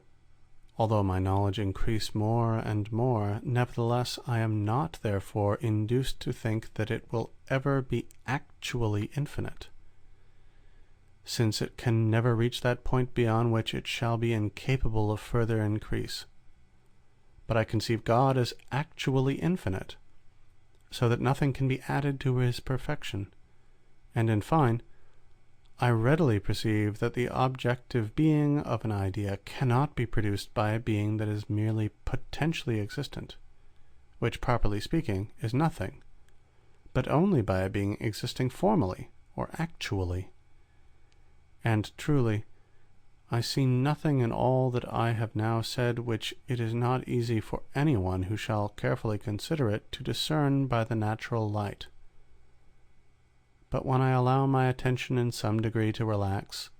the vision of my mind being obscured and, as it were, blinded by the images of sensible objects, I do not readily remember the reason why the idea of a being more perfect than myself must, of necessity, have proceeded from a being in reality more perfect. On this account, I am here desirous to inquire further whether I, who possess this idea of God, could exist, supposing there were no God. And I ask, from whom could I in that case derive my existence? Perhaps from myself, or from my parents, or from some other causes less perfect than God? For anything more perfect or even equal to God cannot be thought or imagined. But if I were independent of every other existence and were myself the author of my being, I should doubt of nothing, I should desire nothing, and in fine no perfection would be a wanting to me, for I should have bestowed upon myself every perfection of which I possess the idea, and I should thus be God. And it must not be imagined that what is now wanting to me is perhaps of more difficult acquisition than that of which I am already possessed. For, on the contrary, it is quite manifest that it was a matter of much higher difficulty that I, a thinking being, should arise from nothing than it would be for me to acquire the knowledge of many things of which I am ignorant, and which are merely the accidents of a thinking substance. And certainly, if I possessed of myself the greater perfection of which I have now spoken, in other words, if I were the author of my own existence, I would not at least have denied to myself things that may be more easily obtained, as that infinite variety of knowledge of which I am at present destitute. I could not indeed have denied to myself any property which I perceive is contained in the idea of God, because there is none of these that seems to me more difficult to make or acquire, and if there were any that should happen to be more difficult to acquire, they would certainly appear so to me, supposing that I myself were the source of the other things I possess, because I should discover in them a limit to my power. And though I were to suppose that I always was as I now am, I should not on this ground escape the force of these reasonings, since it would not follow, even on this supposition, that no author of my existence needed to be sought after. For the whole time of my life may be divided into an infinity of parts, each of which is in no way dependent on any other, and accordingly, because I was in existence a short time ago, it does not follow that I must now exist, unless in this moment some cause create me anew, as it were, that is, conserve me. In truth, it is perfectly clear and evident to all who will attentively consider the nature of duration, that the conservation of a substance, in each moment of its duration, requires the same power and act that would be necessary to create it, supposing it were not yet in existence, so that it is manifestly a dictate of the natural light that conservation and creation differ merely in respect of our mode of thinking, and not in reality. All that is here required, therefore, is that I interrogate myself to discover whether I possess any power by means of which I can bring it about that I, who now am, shall exist a moment afterward. For, since I am merely a thinking thing, or since, at least, the precise question in the meantime is only of that part of myself, if such a power resided in me, I should, without doubt, be conscious of it. But I am conscious of no such power, and thereby I manifestly know that I am dependent upon some being different from myself. But perhaps the being upon whom I am dependent is not God, and I have been produced either by my parents, or by some causes less perfect than deity. This cannot be, for, as I before said, it is perfectly evident that there must at least be as much reality in the cause as in the effect, and accordingly, since I am a thinking thing and possess in myself an idea of God, whatever in the end be the cause of my existence, it must of necessity be admitted that it is likewise a thinking being, and that it possesses in itself the idea and all the perfections I attribute to deity. Then it may again be inquired whether this cause owes its origin and existence to itself or to some other cause. For if it be self-existent, it follows from what I have before laid down, that this cause is God. For, since it possesses the perfection of self-existence, it must likewise, without doubt, have the power of actually possessing every perfection of which it has the idea. In other words, all the perfections I conceive to belong to God. But if it owe its existence to another cause than itself, we demand again, for a similar reason, whether this second cause exists of itself or through some other, until, from stage to stage, we at length arrive at an ultimate cause, which will be God. And it is quite manifest that in this matter there can be no infinite regress of causes, seeing that the question raised respects not so much the cause which once produced me, as that by which I am at this present moment conserved. Nor can it be supposed that several causes concurred in my production, and that from one I received the idea of one of the perfections I attribute to deity, and from another the idea of some other, and thus that all those perfections are indeed found somewhere in the universe, but do not all exist together in a single being who is God. For, on the contrary, the unity, the simplicity, or inseparability of all the properties of deity is one of the chief perfections I conceive him to possess, and the idea of this unity of all the perfections of deity could certainly not be put into my mind by any cause from which I did not likewise receive the ideas of all the other perfections, for no power could enable me to embrace them in an inseparable unity, without at the same time giving me the knowledge of what they were, and of their existence in a particular mode. Finally, with regard to my parents, from whom it appears I sprung, although all that I believed respecting them be true, it does not nevertheless follow that I am conserved by them, or even that I was produced by them, insofar as I am a thinking being. All that, at the most, they contributed to my origin was the giving of certain dispositions, or modifications, to the matter in which I have hitherto judged that I, or my mind, which is what alone I now consider to be myself, is enclosed. And thus there can here be no difficulty with respect to them, and it is absolutely necessary to conclude from this alone, that I am, and possess the idea of a being absolutely perfect, that is, of God, that his existence is most clearly demonstrated.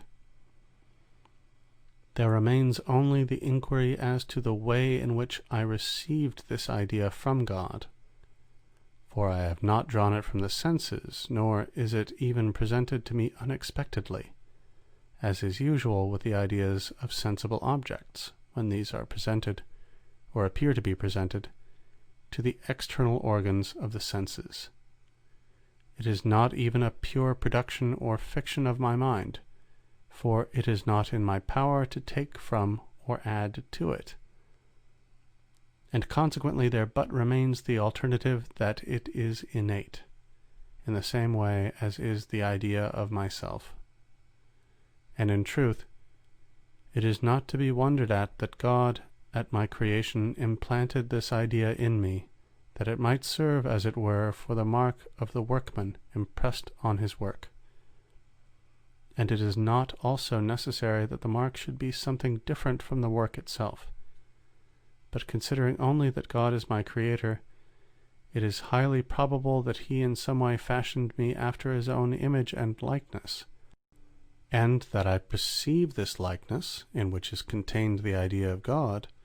by the same faculty by which I apprehend myself. In other words, when I make myself the object of reflection, I not only find that I am an incomplete, imperfect, and dependent being, and one who unceasingly aspires after something better and greater than he is, but, at the same time, I am assured likewise that he upon whom I am dependent possesses in himself all the goods after which I aspire, and the ideas of which I find in my mind, and that, not merely indefinitely and potentially, but infinitely and actually, and that he is thus God. And the whole force of the argument of which I have here availed myself to establish the existence of God consists in this, that I perceive I could not possibly be of such a nature as I am, and yet have in my mind the idea of a God, if God did not in reality exist. This same God, I say, whose idea is in my mind, that is, a being who possesses all those lofty perfections of which the mind may have some slight conception, without, however, being able fully to comprehend them, and who is wholly superior to all defect, and has nothing that marks imperfection, whence it is sufficiently manifest that he cannot be a deceiver, since it is a dictate of the natural light that all fraud and deception spring from some defect. But before I examine this with more attention, and pass on to the consideration of other truths that may be evolved out of it, I think it proper to remain here for some time in the contemplation of God himself, that I may ponder at leisure his marvelous attributes, and behold, admire, and adore the beauty of this light so unspeakably great, as far at least as the strength of my mind,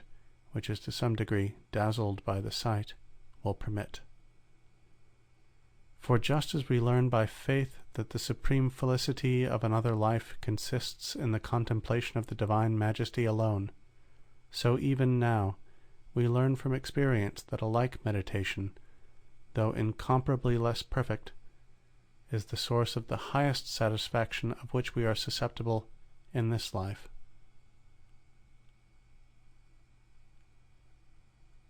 End third meditation. Meditations on First Philosophy by Renee Descartes. Fourth meditation. Of Truth and Error. I have been habituated these bygone days to detach my mind from the senses, and I have accurately observed that there is exceedingly little which is known with certainty respecting corporeal objects, that we know much more of the human mind, and still more of God himself.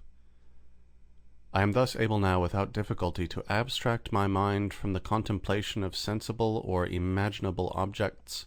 and apply it to those which, as disengaged from all matter, are purely intelligible. And certainly the idea I have of the human mind insofar as it is a thinking thing, and not extended in length, breadth, and depth, and participating in none of the properties of body, is incomparably more distinct than the idea of any corporeal object. And when I consider that I doubt, in other words, that I am an incomplete and dependent being, the idea of a complete and independent being, that is to say, of God, occurs to my mind with so much clearness and distinctness, and from the fact alone that this idea is found in me, or that I who possess it exist, the conclusions that God exists,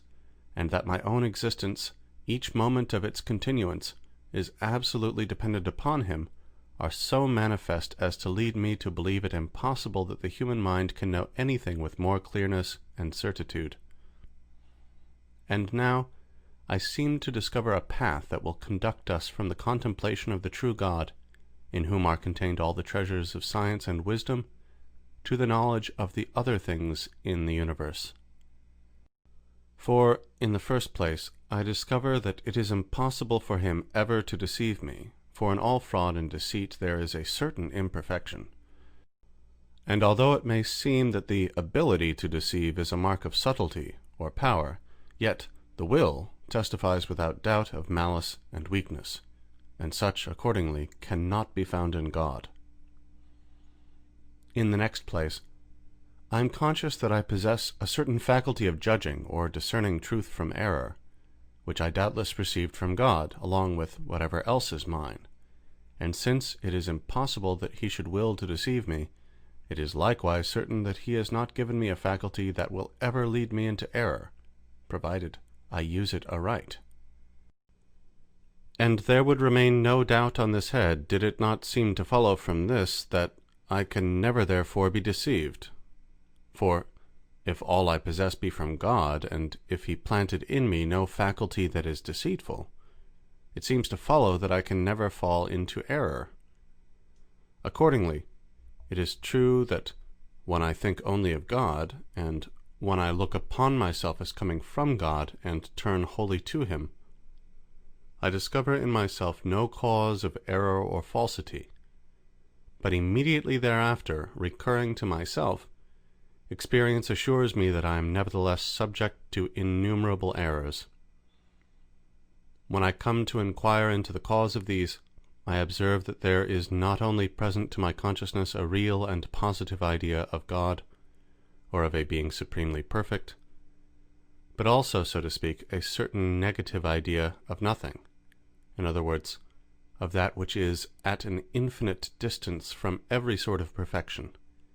and that I am, as it were,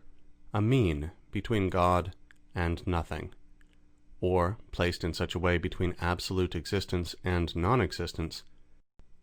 that there is in truth nothing in me to lead me into error in so far as an absolute being is my creator, but that, on the other hand, as I thus likewise participate in some degree of nothing or of non-being, in other words, as I am not myself the supreme being, and as I am wanting in many perfections, it is not surprising I should fall into error. And I hence discern that error, so far as error is not something real, which depends for its existence on God, but is simply defect, and, therefore, that, in order to fall into it, it is not necessary God should have given me a faculty expressly for this end, but that my being deceived arises from the circumstance that the power which God has given me of discerning truth from error is not infinite. Nevertheless, this is not yet quite satisfactory, for error is not a pure negation. In other words, it is not the simple deficiency or want of some knowledge which is not due, but the privation or want of some knowledge which it would seem I ought to possess. But, on considering the nature of God, it seems impossible that he should have planted in his creature any faculty not perfect in its kind, that is, wanting in some perfection due to it. For if it be true that in proportion to the skill of the Maker the perfection of his work is greater, what thing can have been produced by the Supreme Creator of the universe that is not absolutely perfect in all its parts? And assuredly, there is no doubt that God could have created me such that I should never be deceived. It is certain likewise that he always wills what is best. Is it better, then, that I should be capable of being deceived than that I should not? Considering this more attentively, the first thing that occurs to me is the reflection that I must not be surprised if I am not always capable of comprehending the reasons why God acts as he does. Nor must I doubt of his existence, because I find, perhaps, that there are several other things besides the present respecting which I understand neither why nor how they were created by him. For, knowing already that my nature is extremely weak and limited, and that the nature of God, on the other hand, is immense, incomprehensible, and infinite, I have no longer any difficulty in discerning that there is an infinity of things in his power whose causes transcend the grasp of my mind, and this consideration alone is sufficient to convince me that the whole class of final causes is of no avail in physical or natural things. For it appears to me that I cannot, without exposing myself to the charge of temerity, seek to discover the impenetrable ends of deity. It further occurs to me that we must not consider only one creature apart from the others if we wish to determine the perfection of the works of deity, but generally all his creatures together. For the same object that might perhaps with some show of reason be deemed highly imperfect if it were alone in the world,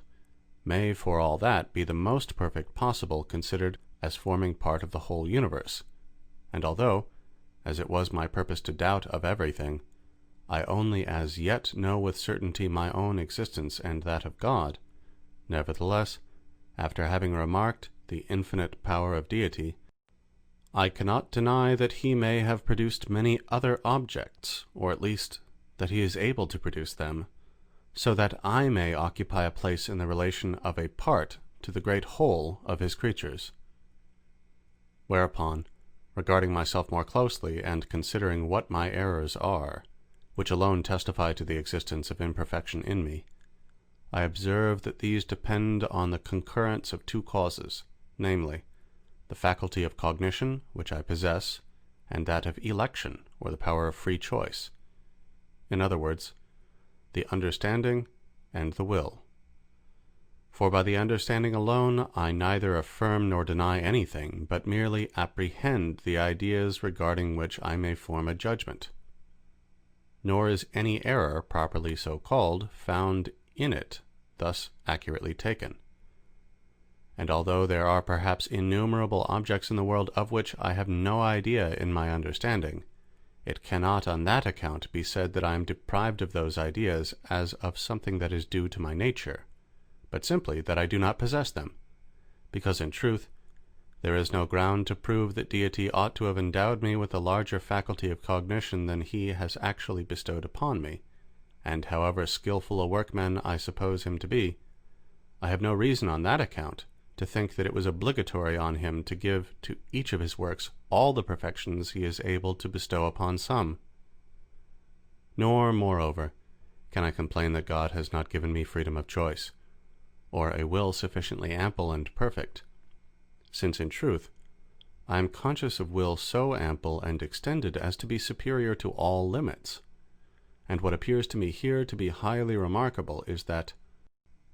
of all the other properties I possess, there is none so great and perfect as that I do not clearly discern it could be still greater and more perfect. For, to take an example, if I consider the faculty of understanding which I possess, I find that it is of very small extent and greatly limited, and at the same time I form the idea of another faculty of the same nature, much more ample and even infinite, and seeing that I can frame the idea of it, I discover from this circumstance alone that it pertains to the nature of God. In the same way, if I examine the faculty of memory, or imagination, or any other faculty I possess, I find none that is not small and circumscribed, and in God immense and infinite. It is the faculty of will only, or freedom of choice, which I experience to be so great that I am unable to conceive the idea of another that shall be more ample and extended. So that it is chiefly my will which leads me to discern that I bear a certain image and similitude of deity. For although the faculty of will is incomparably greater in God than in myself, as well in respect of the knowledge and power that are conjoined with it, and that render it stronger and more efficacious, as in respect of the object, since in him it extends to a greater number of things, it does not nevertheless appear to me greater considered in itself formally and precisely. For the power of will consists only in this, that we are able to do or not to do the same thing, that is, to affirm or deny, to pursue or shun it, or rather in this alone, that in affirming or denying, pursuing or shunning what is proposed to us by the understanding, we so act that we are not conscious of being determined to a particular action by any external force. For to the possession of freedom it is not necessary that I be alike indifferent toward each of two contraries, but on the contrary, the more I am inclined toward the one,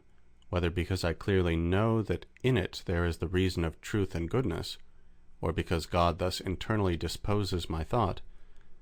the more freely do I choose and embrace it. And assuredly, divine grace and natural knowledge, very far from diminishing liberty, rather augment and fortify it.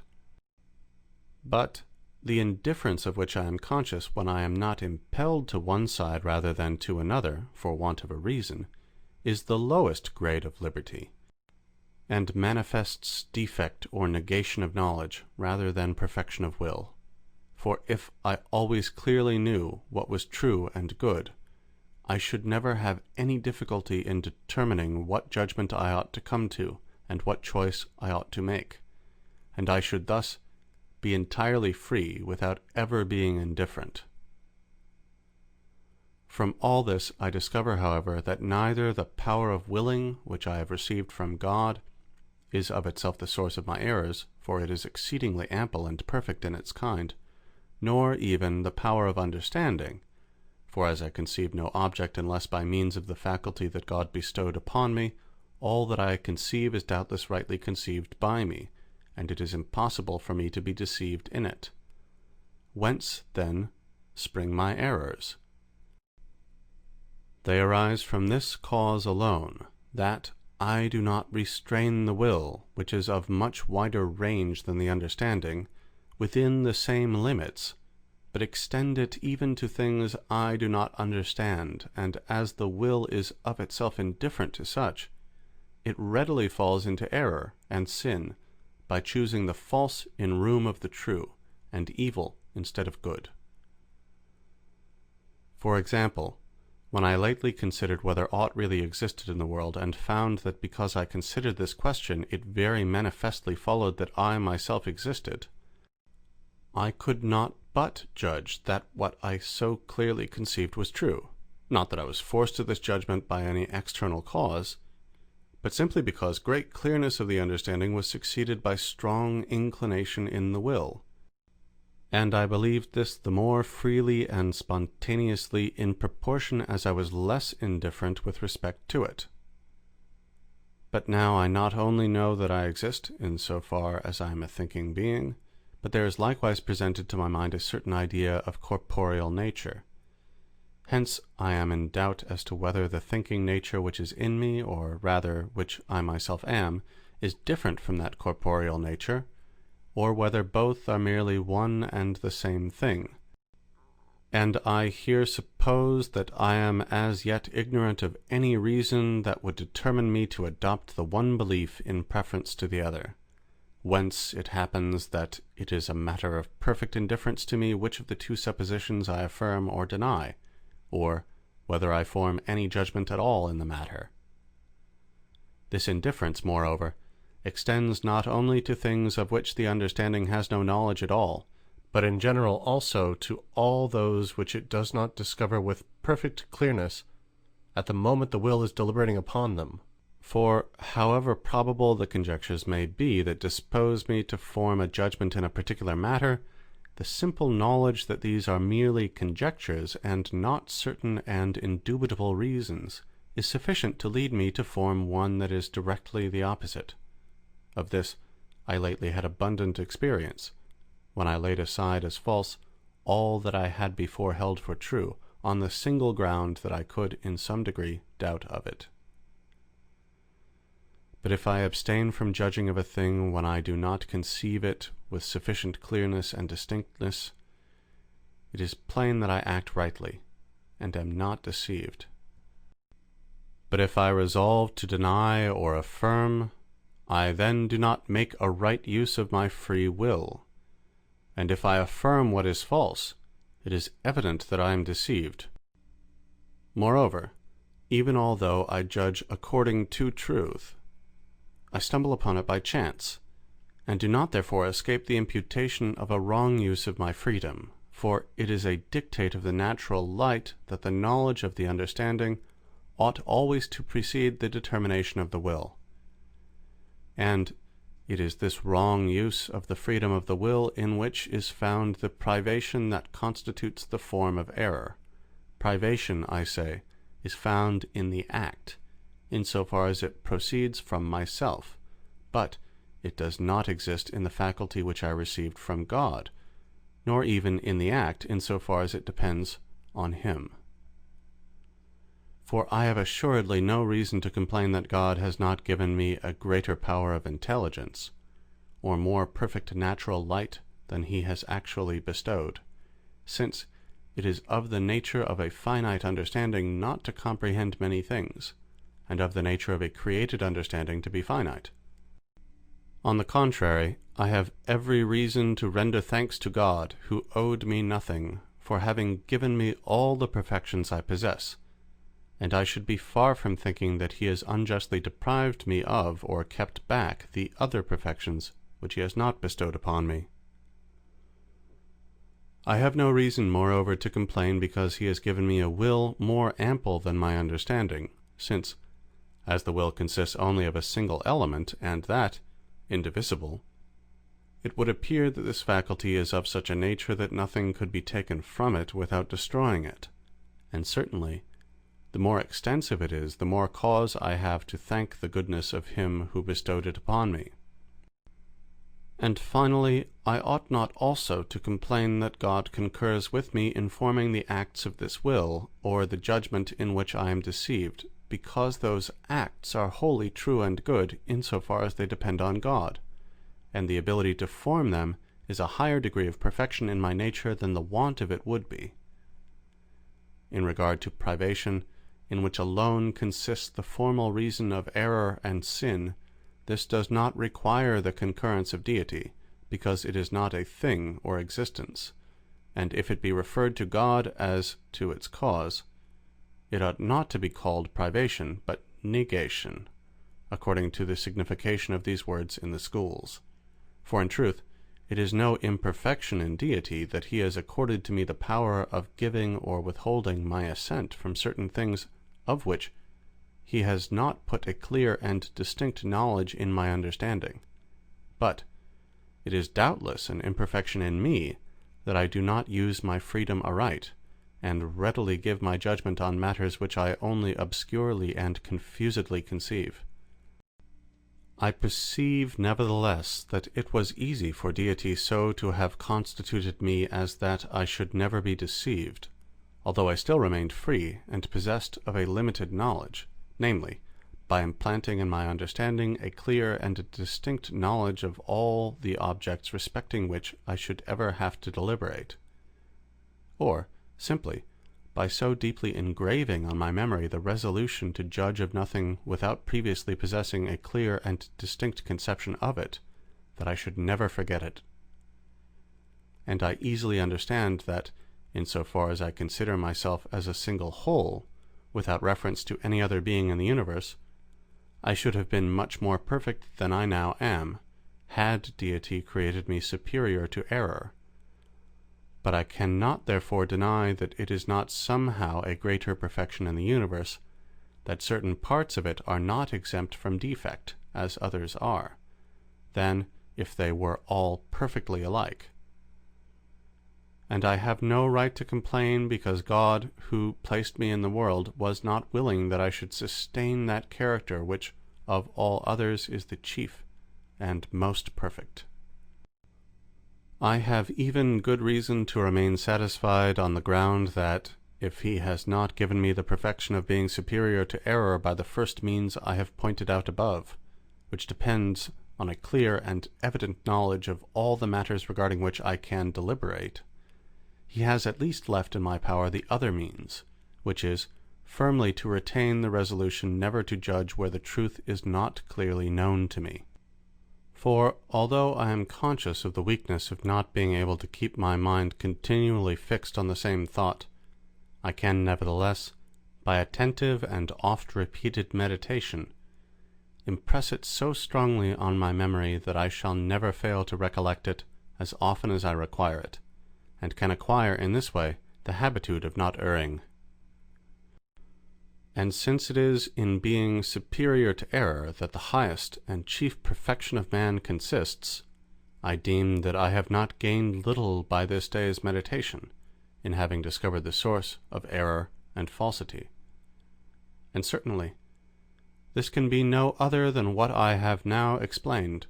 for as often as I so restrain my will within the limits of my knowledge, that it forms no judgment except regarding objects which are clearly and distinctly represented to it by the understanding,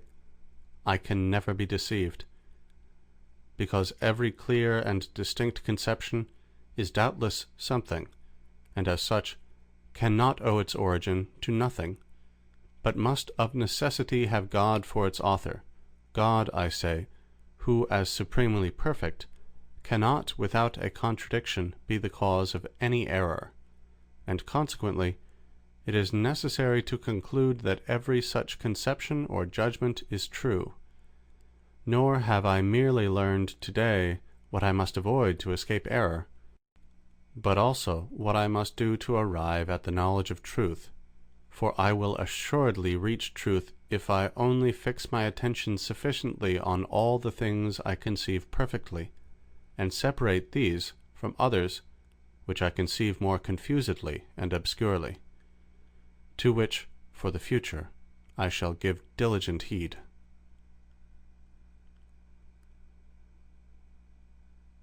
End Fourth Meditation. Meditations on First Philosophy by Renee Descartes. Fifth Meditation. Of the essence of material things, and, again, of God that He exists. Several other questions remain for consideration respecting the attributes of God and my own nature or mind. I will, however, on some other occasion perhaps, resume the investigation of these. Meanwhile, as I have discovered what must be done, and what avoided, to arrive at the knowledge of truth, what I have chiefly to do is to essay to emerge from the state of doubt in which I have for some time been,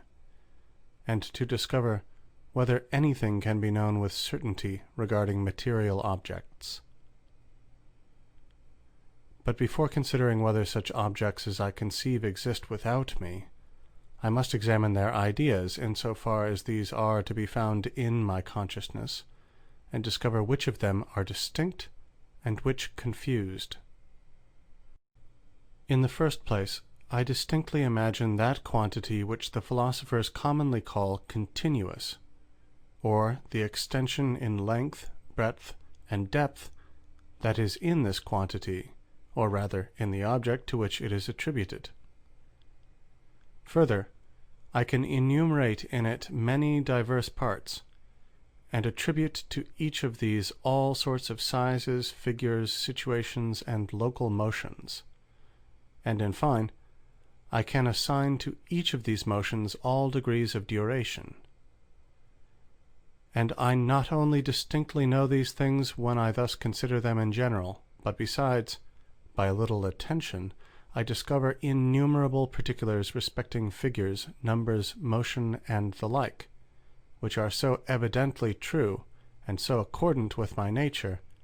that when I now discover them, I do not so much appear to learn anything new, as to call to remembrance what I before knew,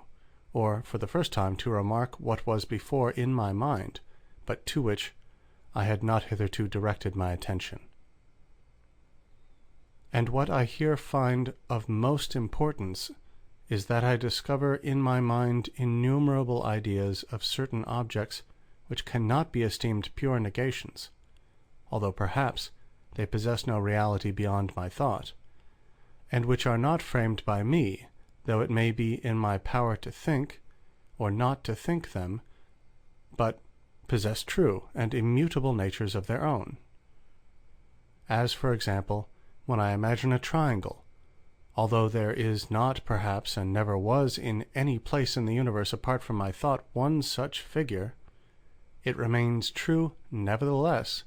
that this figure possesses a certain determinate nature, form, or essence, which is immutable and eternal, and not framed by me, nor in any degree dependent on my thought, as appears from the circumstance that diverse properties of the triangle may be demonstrated, namely, that its 3 angles are equal to 2 right, that its greatest side is subtended by its greatest angle, and the like, which, whether I will or not, I now clearly discern to belong to it, although before I did not at all think of them when for the first time I imagined a triangle, and which accordingly cannot be said to have been invented by me. Nor is it a valid objection to allege that perhaps this idea of a triangle came into my mind by the medium of the senses, through my having seen bodies of a triangular figure, for I am able to form in thought an innumerable variety of figures with regard to which it cannot be supposed that they were ever objects of sense, and I can nevertheless demonstrate diverse properties of their nature no less than of the triangle, all of which are assuredly true, since I clearly conceive them, and they are therefore something, and not mere negations. For it is highly evident that all that is true is something, truth being identical with existence. And I have already fully shown the truth of the principle that whatever is clearly and distinctly known is true. And although this had not been demonstrated, yet the nature of my mind is such as to compel me to assert to what I clearly conceive while I so conceive it. And I recollect that even when I still strongly adhered to the objects of sense, I reckoned among the number of the most certain truths those I clearly conceived relating to figures, numbers, and other matters that pertain to arithmetic and geometry, and in general to the pure mathematics. But now, if because I can draw from my thought the idea of an object, it follows that all I clearly and distinctly apprehend to pertain to this object does in truth belong to it, may I not from this derive an argument for the existence of God? It is certain that I no less find the idea of a God in my consciousness, that is, the idea of a being supremely perfect, than that of any figure or number whatever. And I know with not less clearness and distinctness that an actual and eternal existence pertains to his nature than that all which is demonstrable of any figure or number really belongs to the nature of that figure or number, and therefore, although all the conclusions of the preceding meditations were false, the existence of God would pass with me for a truth at least as certain as I ever judged any truth of mathematics to be. Indeed, such a doctrine may at first sight appear to contain more sophistry than truth, for as I have been accustomed in every other matter to distinguish between existence and essence, I easily believe that the existence can be separated from the essence of God, and that thus God may be conceived as not actually existing. But nevertheless, when I think of it more attentively, it appears that the existence can no more be separated from the essence of God than the idea of a mountain from that of a valley, or the equality of its 3 angles to 2 right angles from the essence of a rectilinear triangle, so that it is not less impossible to conceive a God, that is, a being supremely perfect, to whom existence is a wanting, or who is devoid of a certain perfection, than to conceive a mountain without a valley. But though in truth I cannot conceive a God unless as existing, any more than I can a mountain without a valley, yet,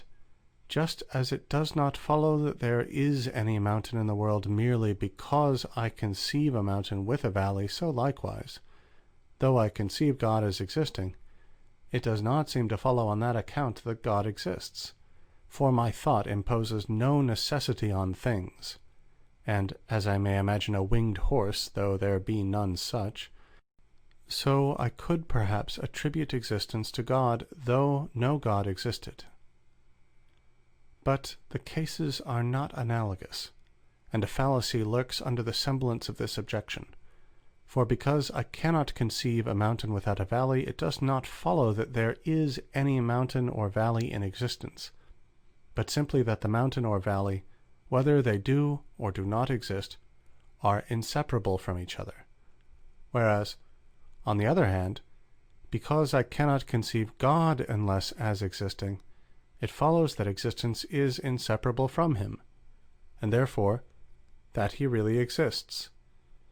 Not that this is brought about by my thought, or that it imposes any necessity on things, but, on the contrary, the necessity which lies in the thing itself, that is, the necessity of the existence of God, determines me to think in this way. For it is not in my power to conceive a God without existence, that is, a being supremely perfect, and yet devoid of an absolute perfection, as I am free to imagine a horse with or without wings. Nor must it be alleged here as an objection that it is in truth necessary to admit that God exists after having supposed him to possess all perfections, since existence is one of them, but that my original supposition was not necessary, just as it is not necessary to think that all quadrilateral figures can be inscribed in the circle, since, if I supposed this, I should be constrained to admit that the rhombus, being a figure of 4 sides, can be therein inscribed, which, however, is manifestly false. This objection is, I say, incompetent. For although it may not be necessary that I shall at any time entertain the notion of deity, yet each time I happen to think of a first and sovereign being, and to draw, so to speak, the idea of him from the storehouse of the mind, I am necessitated to attribute to him all kinds of perfections, though I may not then enumerate them all, nor think of each of them in particular. And this necessity is sufficient, as soon as I discover that existence is a perfection, to cause me to infer the existence of this first and sovereign being, just as it is not necessary that I should ever imagine any triangle, but whenever I am desirous of considering a rectilinear figure composed of only 3 angles, it is absolutely necessary to attribute those properties to it from which it is correctly inferred that its 3 angles are not greater than 2 right angles, although perhaps I may not then advert to this relation in particular. But when I consider what figures are capable of being inscribed in the circle, it is by no means necessary to hold that all quadrilateral figures are of this number. On the contrary, I cannot even imagine such to be the case, so long as I shall be unwilling to accept in thought aught that I do not clearly and distinctly conceive, and consequently there is a vast difference between false suppositions, as is the one in question, and the true ideas that were born with me, the first and chief of which is the idea of God. For indeed, I discern on many grounds that this idea is not factitious, depending simply on my thought, but that it is the representation of a true and immutable nature. In the first place, because I can conceive of no other being except God, to whose essence existence necessarily pertains. In the second, because it is impossible to conceive 2 or more gods of this kind, and, it being supposed that one such God exists, I clearly see that he must have existed from all eternity, and will exist to all eternity. And finally, because I apprehend many other properties in God, none of which I can either diminish or change. But indeed, whatever mode of probation I in the end adopt, it always returns to this, that it is only the things I clearly and distinctly conceive which have the power of completely persuading me. And although, of the objects I conceive in this manner, some indeed are obvious to every one, while others are only discovered after close and careful investigation, nevertheless, after they are once discovered, the latter are not esteemed less certain than the former. Thus, for example, to take the case of a right-angled triangle, although it is not so manifest at first that the square of the base is equal to the squares of the other 2 sides, as that the base is opposite to the greatest angle, nevertheless, after it is once apprehended, we are as firmly persuaded of the truth of the former as of the latter. And, with respect to God, if I were not preoccupied by prejudices, and my thought beset on all sides by the continual presence of the images of sensible objects, I should know nothing sooner or more easily than the fact of his being. For is there any truth more clear than the existence of a supreme being, or of God, seeing it is to his essence alone that necessary and eternal existence pertains? And although the right conception of this truth has cost me much close thinking, nevertheless, at present, I feel not only as assured of it as of what I deem most certain, but I remark further that the certitude of all other truths is so absolutely dependent on it, that without this knowledge, it is impossible ever to know anything perfectly. For although I am of such a nature as to be unable, while I possess a very clear and distinct apprehension of a matter, to resist the conviction of its truth, yet, because my constitution is also such as to incapacitate me from keeping my mind continually fixed on the same object, and, as I frequently recollect a past judgment without at the same time being able to recall the grounds of it, it may happen meanwhile that other reasons are presented to me which would readily cause me to change my opinion, if I did not know that God existed, and thus I should possess no true and certain knowledge, but merely vague and vacillating opinions. Thus, for example, when I consider the nature of the rectilinear triangle, it most clearly appears to me, who have been instructed in the principles of geometry, that its 3 angles are equal to 2 right angles, and I find it impossible to believe otherwise, while I apply my mind to the demonstration. But as soon as I cease from attending to the process of proof, although I still remember that I had a clear comprehension of it, yet I may readily come to doubt of the truth demonstrated, if I do not know that there is a God. For I may persuade myself that I have been so constituted by nature as to be sometimes deceived, even in matters which I think I apprehend with the greatest evidence and certitude,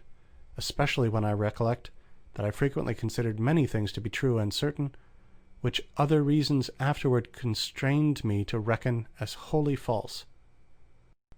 But after I have discovered that God exists, seeing I also at the same time observed that all things depend on him, and that he is no deceiver, and thence inferred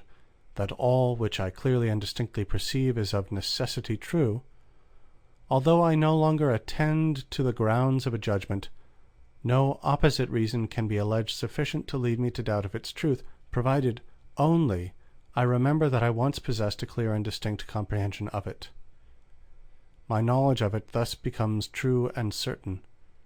and this same knowledge extends likewise to whatever I remember to have formerly demonstrated, as the truths of geometry and the like. For what can be alleged against them to lead me to doubt of them? Will it be that my nature is such that I may be frequently deceived? But I already know that I cannot be deceived in judgments of the ground of which I possess a clear knowledge. Will it be that I formerly deemed things to be true and certain which I afterward discovered to be false? But I had no clear and distinct knowledge of any of those things, and being as yet ignorant of the rule by which I am assured of the truth of a judgment, I was led to give my assent to them on grounds which I afterward discovered were less strong than at the time I imagined them to be. What further objection then is there? Will it be said that perhaps I am dreaming, an objection I lately myself raised, or that all the thoughts of which I am now conscious have no more truth than the reveries of my dreams? But although in truth I should be dreaming, the rule still holds that all which is clearly presented to my intellect is indisputably true. And thus I very clearly see that the certitude and truth of all science depends on the knowledge alone of the true God, insomuch that, before I knew him, I could have no perfect knowledge of any other thing. And now that I know him, I possess the means of acquiring a perfect knowledge respecting innumerable matters, as well relative to God himself and other intellectual objects, as to corporeal nature, in so far as it is the object of pure mathematics, which do not consider whether it exists or not. And fifth meditation. Meditations on First Philosophy by Renee Descartes. Sixth meditation. Of the existence of material things, and of the real distinction between the mind and body of man. There now only remains the inquiry as to whether material things exist. With regard to this question, I at least know with certainty that such things may exist, in as far as they constitute the object of the pure mathematics, since, regarding them in this aspect, I can conceive them clearly and distinctly. For there can be no doubt that God possesses the power of producing all the objects I am able distinctly to conceive, and I never considered anything impossible to him, unless when I experienced a contradiction in the attempt to conceive it aright. Further, the faculty of imagination which I possess, and of which I am conscious that I make use when I apply myself to the consideration of material things, is sufficient to persuade me of their existence. For, when I attentively consider what imagination is, I find that it is simply a certain application of the cognitive faculty to a body which is immediately present to it, and which, therefore, exists. And to render this quite clear,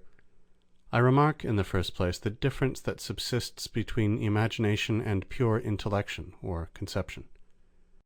For example, when I imagine a triangle, I not only conceive that it is a figure comprehended by 3 lines, but at the same time also I look upon these 3 lines as present by the power and internal application of my mind, and this is what I call imagining. But if I desire to think of a chiliagon, I indeed rightly conceive that it is a figure composed of 1,000 sides, as easily as I conceive that a triangle is a figure composed of only 3 sides. But I cannot imagine the 1,000 sides of a chiliagon as I do the 3 sides of a triangle, nor, so to speak, view them as present with the eyes of my mind. And although, in accordance with the habit I have of always imagining something when I think of corporeal things, it may happen that, in conceiving a chiliagon, I confusedly represent some figure to myself, yet it is quite evident that this is not a chiliagon, since it in no wise differs from that which I would represent to myself if I were to think of a myriagon,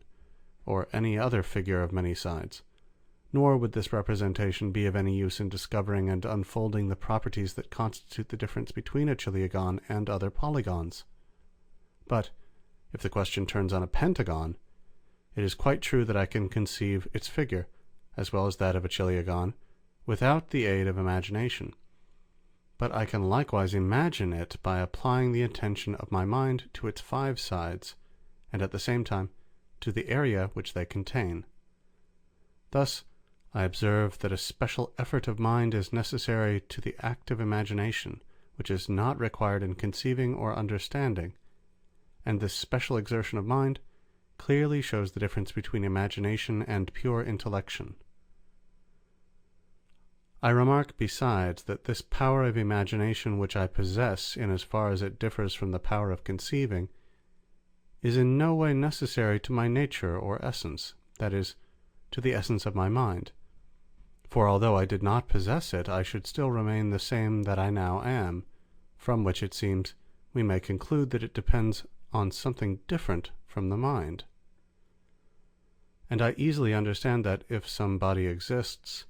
with which my mind is so conjoined and united as to be able, as it were, to consider it when it chooses, it may thus imagine corporeal objects.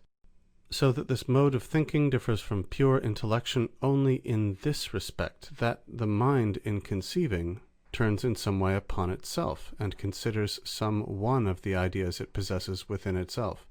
But in imagining, it turns toward the body, and contemplates in it some object conformed to the idea which it either of itself conceived, or apprehended by sense. I easily understand, I say, that imagination may be thus formed, if it is true that there are bodies; and because I find no other obvious mode of explaining it, I thence, with probability, conjecture that they exist. But only with probability, and although I carefully examine all things, nevertheless I do not find that, from the distinct idea of corporeal nature I have in my imagination, I can necessarily infer the existence of any body. But I am accustomed to imagine many other objects besides that corporeal nature which is the object of the pure mathematics, as, for example, colours, sounds, tastes, pain, and the like, although with less distinctness, and inasmuch as I perceive these objects much better by the senses, through the medium of which, and of memory, they seem to have reached the imagination, I believe that, in order the more advantageously to examine them, it is proper I should at the same time examine what sense perception is, and inquire whether from those ideas that are apprehended by this mode of thinking, I cannot obtain a certain proof of the existence of corporeal objects. And, in the first place, I will recall to my mind the things I have hitherto held as true because perceived by the senses, and the foundations upon which my belief in their truth rested. I will, in the second place, examine the reasons that afterward constrained me to doubt of them, and, Finally, I will consider what of them I ought now to believe. Firstly, then, I perceived that I had a head, hands, feet, and other members composing that body which I considered as part, or perhaps even as the whole, of myself. I perceived further, that that body was placed among many others, by which it was capable of being affected in diverse ways, both beneficial and hurtful. And what was beneficial I remarked by a certain sensation of pleasure, and what was hurtful by a sensation of pain. And besides this pleasure and pain, I was likewise conscious of hunger, thirst, and other appetites, as well as certain corporeal inclinations towards joy, sadness, anger, and similar passions. And out of myself, besides the extension, figure, and motions of bodies, I likewise perceived in them hardness, heat, and the other tactile qualities, and, in addition, light, colours, odours, tastes, and sounds, the variety of which gave me the means of distinguishing the sky, the earth, the sea, and generally all the other bodies from one another. And certainly, considering the ideas of all these qualities which were presented to my mind, and which alone I properly and immediately perceived, it was not without reason that I thought I perceived certain objects wholly different from my thought, namely, bodies from which those ideas proceeded. For I was conscious that the ideas were presented to me without my consent being required, so that I could not perceive any object, however desirous I might be, unless it were presented to the organ of sense. And it was wholly out of my power not to perceive it when it was thus present. And because the ideas I perceived by the senses were much more lively and clear, and even, in their own way, more distinct than any of those I could of myself frame by meditation, or which I found impressed on my memory, it seemed that they could not have proceeded from myself, and must therefore have been caused in me by some other objects. And as of those objects I had no knowledge beyond what the ideas themselves gave me, nothing was so likely to occur to my mind as the supposition that the objects were similar to the ideas which they caused. And because I recollected also that I had formerly trusted to the senses rather than to reason, and that the ideas which I myself formed were not so clear as those I perceived by sense, and that they were even for the most part composed of parts of the latter, I was readily persuaded that I had no idea in my intellect which had not formerly passed through the senses. Nor was I altogether wrong in likewise believing that that body which, by a special right, I called my own, pertained to me more properly and strictly than any of the others. For in truth, I could never be separated from it as from other bodies. I felt in it, and on account of it, all my appetites and affections, and in fine I was affected in its parts by pain and the titillation of pleasure, and not in the parts of the other bodies that were separated from it. But when I inquired into the reason why, from this I know not what sensation of pain, sadness of mind should follow, and why from the sensation of pleasure joy should arise, or why this indescribable twitching of the stomach, which I call hunger, should put me in mind of taking food, and the parchedness of the throat of drink, and so in other cases, I was unable to give any explanation, unless that I was so taught by nature, for there is assuredly no affinity, at least none that I am able to comprehend, between this irritation of the stomach and the desire of food, any more than between the perception of an object that causes pain, and the consciousness of sadness which springs from the perception. And in the same way, it seemed to me that all the other judgments I had formed regarding the objects of sense were dictates of nature, because I remarked that those judgments were formed in me before I had leisure to weigh and consider the reasons that might constrain me to form them. But afterward, a wide experience by degrees sapped the faith I had reposed in my senses, for I frequently observed that towers, which at a distance seemed round, appeared square when more closely viewed, and that colossal figures raised on the summits of these towers looked like small statues when viewed from the bottom of them. And in other instances without number, I also discovered error in judgments founded on the external senses, and not only in those founded on the external, but even in those that rested on the internal senses. For is there aught more internal than pain? And yet I have sometimes been informed by parties whose arm or leg had been amputated, that they still occasionally seemed to feel pain in that part of the body which they had lost, a circumstance that led me to think that I could not be quite certain even that any one of my members was affected when I felt pain in it. And to these grounds of doubt I shortly afterward also added two others of very wide generality. The first of them was that I believed I never perceived anything when awake which I could not occasionally think I also perceived when asleep, and as I do not believe that the ideas I seem to perceive in my sleep proceed from objects external to me, I did not any more observe any ground for believing this of such as I seem to perceive when awake. The second was that since I was as yet ignorant of the author of my being, or at least supposed myself to be so, I saw nothing to prevent my having been so constituted by nature as that I should be deceived even in matters that appeared to me to possess the greatest truth. And with respect to the grounds on which I had before been persuaded of the existence of sensible objects, I had no great difficulty in finding suitable answers to them. For as nature seemed to incline me to many things from which reason made me averse,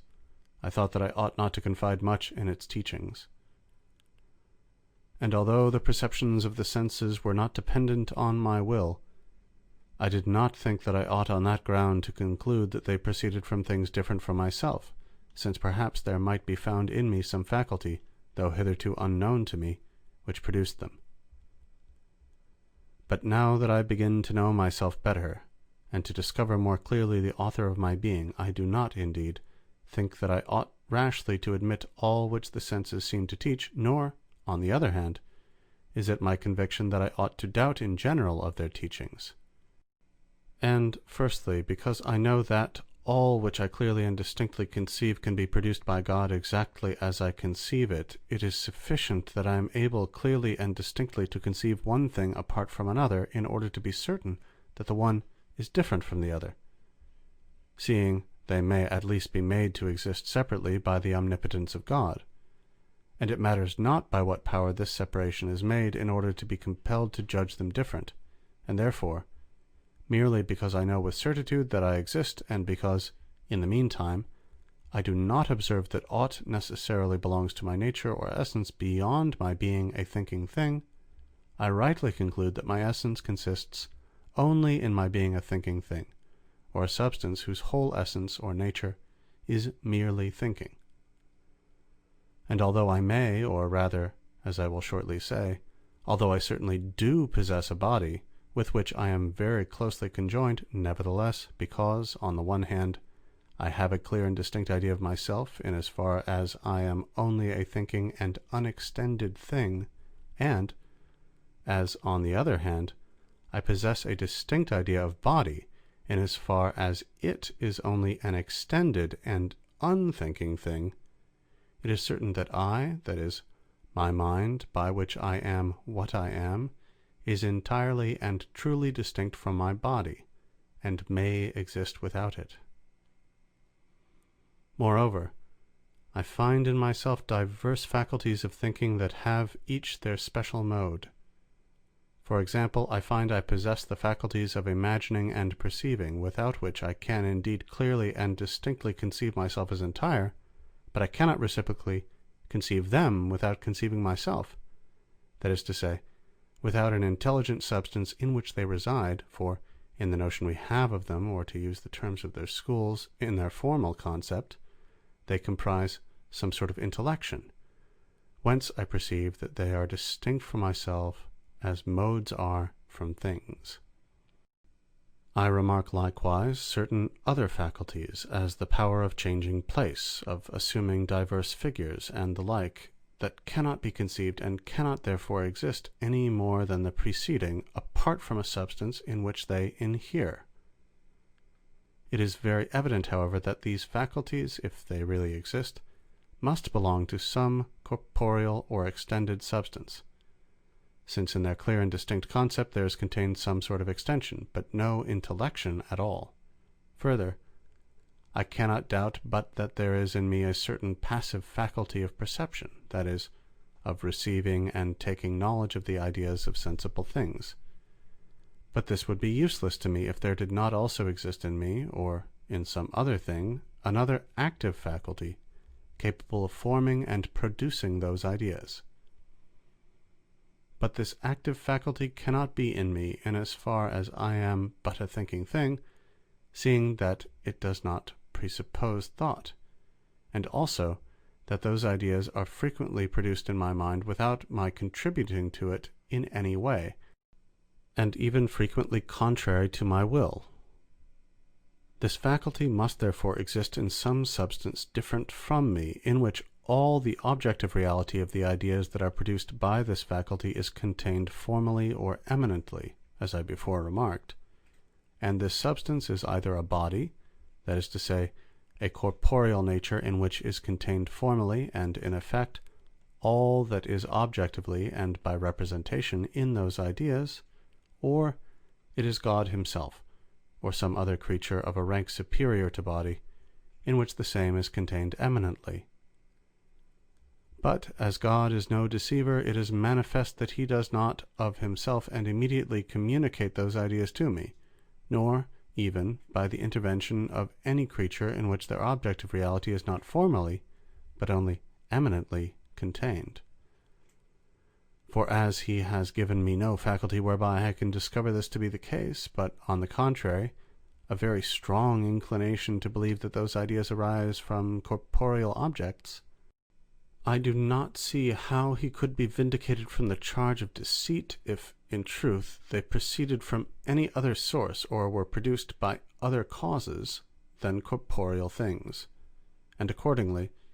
it must be concluded that corporeal objects exist. Nevertheless, they are not perhaps exactly such as we perceive by the senses, for their comprehension by the senses is, in many instances, very obscure and confused, but it is at least necessary to admit that all which I clearly and distinctly conceive as in them, that is, generally speaking, all that is comprehended in the object of speculative geometry, really exists external to me. But with respect to other things which are either only particular, as for example that the sun is of such size and figure, etc., or are conceived with less clearness and distinctness, as light, sound, pain, and the like, although they are highly dubious and uncertain, nevertheless, on the ground alone that God is no deceiver, and that consequently he has permitted no falsity in my opinions, which he has not likewise given me a faculty of correcting, I think I may with safety conclude that I possess in myself the means of arriving at the truth. And in the first place, it cannot be doubted that in each of the dictates of nature there is some truth, for, by nature considered in general, I now understand nothing more than God himself, or the order and disposition established by God in created things. And by my nature in particular I understand the assemblage of all that God has given me. But there is nothing which that nature teaches me more expressly or more sensibly than that I have a body which is ill affected when I feel pain, and stands in need of food and drink when I experience the sensations of hunger and thirst, etc. And therefore I ought not to doubt but that there is some truth in these informations. Nature likewise teaches me by these sensations of pain, hunger, thirst, etc.,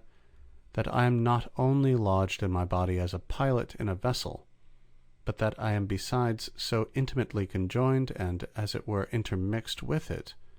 that my mind and body compose a certain unity. For if this were not the case, I should not feel pain when my body is hurt, seeing I am merely a thinking thing, but should perceive the wound by the understanding alone, just as a pilot perceives by sight when any part of his vessel is damaged. And when my body has need of food or drink, I should have a clear knowledge of this, and not be made aware of it by the confused sensations of hunger and thirst. For, in truth, all these sensations of hunger, thirst, pain, etc., are nothing more than certain confused modes of thinking, arising from the union and apparent fusion of mind and body. Besides this, Nature teaches me that my own body is surrounded by many other bodies, some of which I have to seek after, and others to shun. And indeed, as I perceive different sorts of colors, sounds, odors, tastes, heat, hardness, etc., I safely conclude that there are in the bodies from which the diverse perceptions of the senses proceed certain varieties corresponding to them, although perhaps not in reality like them. And since, among these diverse perceptions of the senses, some are agreeable and others disagreeable, there can be no doubt that my body, or rather my entire self, in as far as I am composed of body and mind, may be variously affected, both beneficially and hurtfully, by surrounding bodies. But there are many other beliefs which, though seemingly the teaching of nature, are not in reality so, but which obtained a place in my mind through a habit of judging inconsiderately of things. It may thus easily happen that such judgment shall contain error. Thus, for example, the opinion I have that all space in which there is nothing to affect or make an impression on my senses is void; that in a hot body there is something in every respect similar to the idea of heat in my mind; that in a white or green body there is the same whiteness or greenness which I perceive; that in a bitter or sweet body there is the same taste; and so in other instances; that the stars, towers, and all distant bodies are of the same size and figure as they appear to our eyes, etc. But that I may avoid everything like indistinctness of conception, I must accurately define what I properly understand by being taught by nature. For nature is here taken in a narrower sense than when it signifies the sum of the things which God has given me, seeing that, in that meaning, the notion comprehends much that belongs only to the mind, to which I am not here to be understood as referring when I use the term nature; as, for example, the notion I have of the truth, that what is done cannot be undone, and all the other truths I discern by the natural light without the aid of the body; and seeing that it comprehends likewise much besides that belongs only to body, and is not here any more contained under the name nature, as the quality of heaviness and the like, of which I do not speak, the term being reserved exclusively to designate the things which God has given to me as a being composed of mind and body. But nature, taking the term in the sense explained, teaches me to shun what causes in me the sensation of pain, and to pursue what affords me the sensation of pleasure, and other things of this sort. But I do not discover that it teaches me, in addition to this, from these diverse perceptions of the senses, to draw any conclusions respecting external objects without a previous, careful, and mature consideration of them by the mind. For it is, as appears to me, the office of the mind alone, and not of the composite whole of mind and body, to discern the truth in those matters. Thus, although the impression a star makes on my eye is not larger than that from the flame of a candle, I do not nevertheless experience any real or positive impulse determining me to believe that the star is not greater than the flame; the true account of the matter being merely that I have so judged from my youth without any rational ground. And though on approaching the fire I feel heat, and even pain on approaching it too closely, I have, however, from this no ground for holding that something resembling the heat I feel is in the fire, any more than that there is something similar to the pain. All that I have ground for believing is that there is something in it, whatever it may be, which excites in me those sensations of heat or pain. So also, although there are spaces in which I find nothing to excite and affect my senses, I must not therefore conclude that those spaces contain in them no body; for I see that in this, as in many other similar matters, I have been accustomed to pervert the order of nature, because these perceptions of the senses, although given me by nature merely to signify to my mind what things are beneficial and hurtful to the composite whole of which it is a part, and being sufficiently clear and distinct for that purpose, are nevertheless used by me as infallible rules by which to determine immediately the essence of the bodies that exist out of me, of which they can of course afford me only the most obscure and confused knowledge. But I have already sufficiently considered how it happens that, notwithstanding the supreme goodness of God, there is falsity in my judgments. A difficulty, however, here presents itself respecting the things which I am taught by nature must be pursued or avoided, and also respecting the internal sensations in which I seem to have occasionally detected error, and thus to be directly deceived by nature. Thus, for example, I may be so deceived by the agreeable taste of some viand to which poison has been mixed, as to be induced to take the poison. In this case, however, nature may be excused, for it simply leads me to desire the viand for its agreeable taste, and not the poison which is unknown to it. And thus we can infer nothing from this circumstance beyond that our nature is not omniscient, at which there is assuredly no ground for surprise, since, man being of a finite nature, his knowledge must likewise be of a limited perfection. But we also not infrequently err in that to which we are directly impelled by nature, as is the case with invalids who desire drink or food that would be hurtful to them.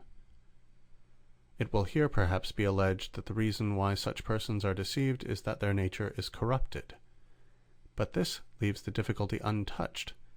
for a sick man is not less really the creature of God than a man who is in full health, and therefore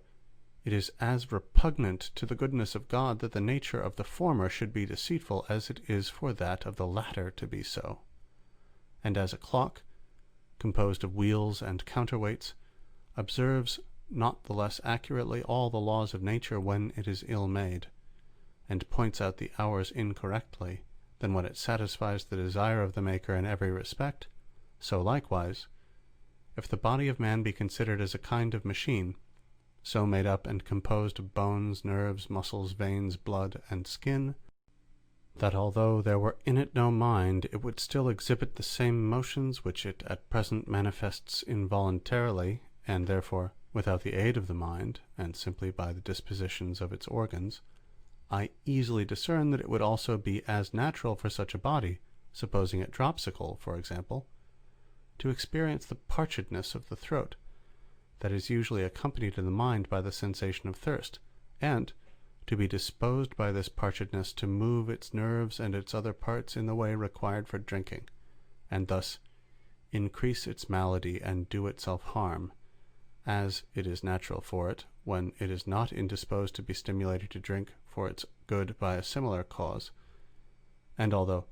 looking to the use for which a clock was destined by its maker, I may say that it is deflected from its proper nature when it incorrectly indicates the hours, and on the same principle,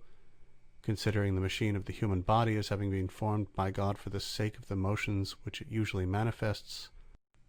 although I may likewise have ground for thinking that it does not follow the order of its nature when the throat is parched, and drink does not tend to its preservation, nevertheless, I yet plainly discern that this latter acceptation of the term nature is very different from the other. For this is nothing more than a certain denomination depending entirely on my thought, and hence called extrinsic, by which I compare a sick man and an imperfectly constructed clock with the idea I have of a man in good health and a well-made clock, while by the other acceptation of nature is understood something which is truly found in things, and therefore possessed of some truth. But certainly, although in respect of a dropsical body it is only by way of exterior denomination that we say its nature is corrupted, when, without requiring drink, the throat is parched, yet,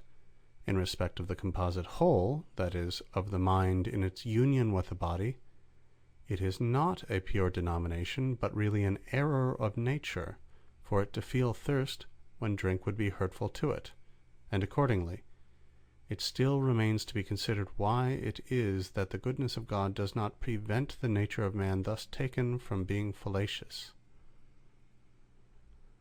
To commence this examination accordingly, I here remark in the first place that there is a vast difference between mind and body, in respect that body, from its nature, is always divisible,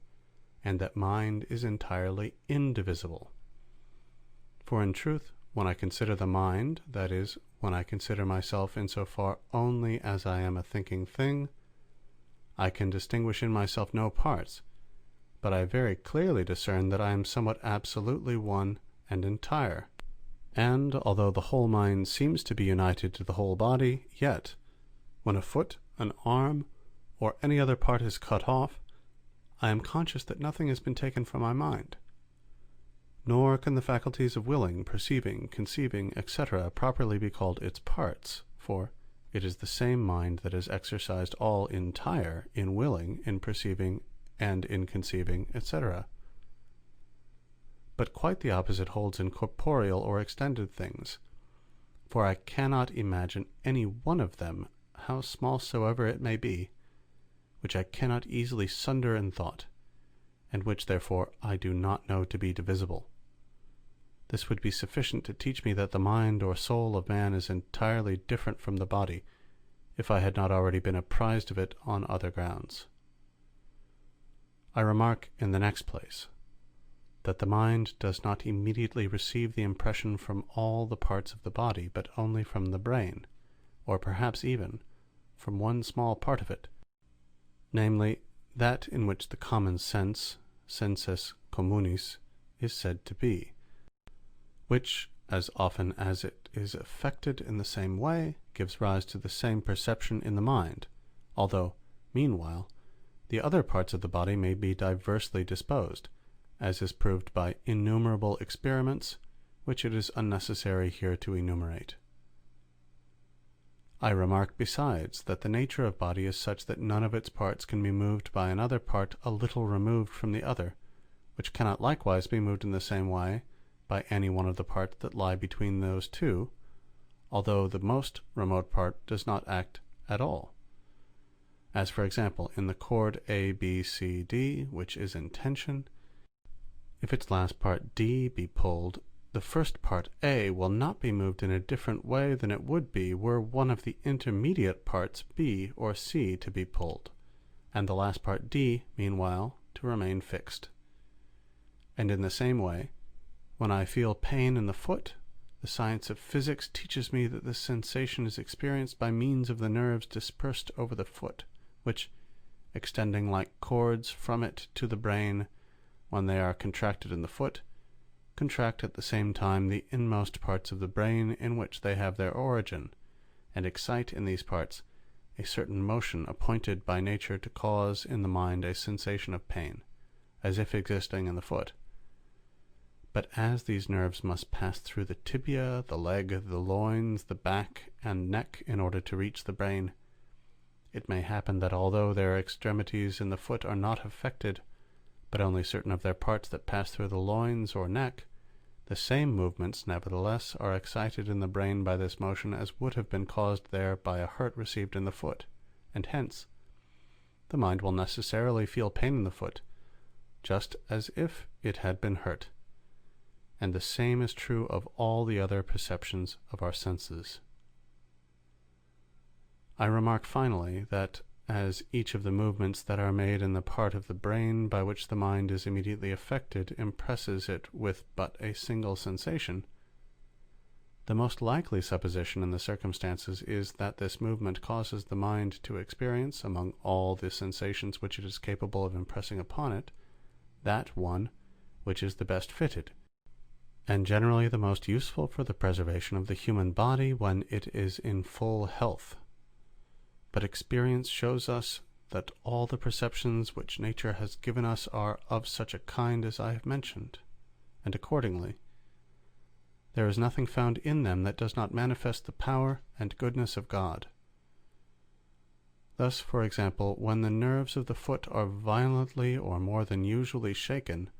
the motion passing through the medulla of the spine to the innermost parts of the brain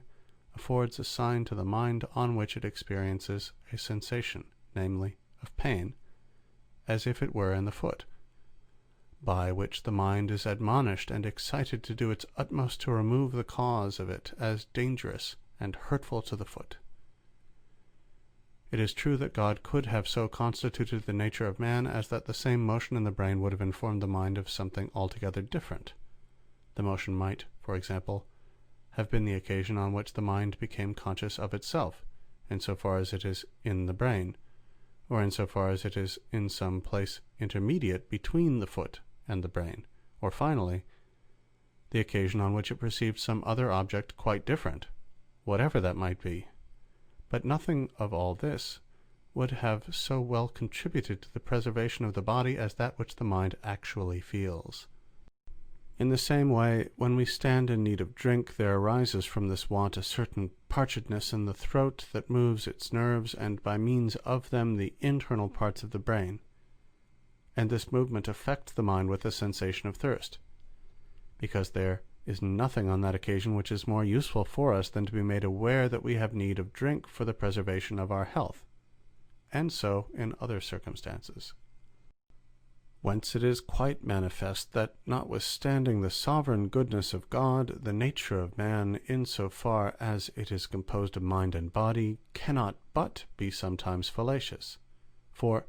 if there is any cause which excites, not in the foot, but in some one of the parts of the nerves that stretch from the foot to the brain, or even in the brain itself, the same movement that is ordinarily created when the foot is ill affected, pain, will be felt, as it were, in the foot, and the sense will thus be naturally deceived. For as the same movement in the brain can but impress the mind with the same sensation, and as this sensation is much more frequently excited by a cause which hurts the foot than by one acting in a different quarter, it is reasonable that it should lead the mind to feel pain in the foot rather than in any other part of the body. And if it sometimes happens that the parchedness of the throat does not arise, as is usual, from drink being necessary for the health of the body, but from quite the opposite cause, as is the case with the dropsicle, yet it is much better that it should be deceitful in that instance than if, on the contrary, it were continually fallacious when the body is well disposed. And the same holds true in other cases. And certainly this consideration is of great service, not only in enabling me to recognize the errors to which my nature is liable, but likewise in rendering it more easy to avoid or correct them. For, knowing that all my senses more usually indicate to me what is true than what is false, in matters relating to the advantage of the body, and being able almost always to make use of more than a single sense in examining the same object, and, besides this, being able to use my memory in connecting present with past knowledge, and my understanding, which has already discovered all the causes of my errors, I ought no longer to fear that falsity may be met with in what is daily presented to me by the senses. And I ought to reject all the doubts of those bygone days, as hyperbolical and ridiculous, especially the general uncertainty respecting sleep, which I could not distinguish from the waking state. For I now find a very marked difference between the two states, in respect that our memory can never connect our dreams with each other and with the course of life, in the way it is in the habit of doing with events that occur when we are awake. And in truth,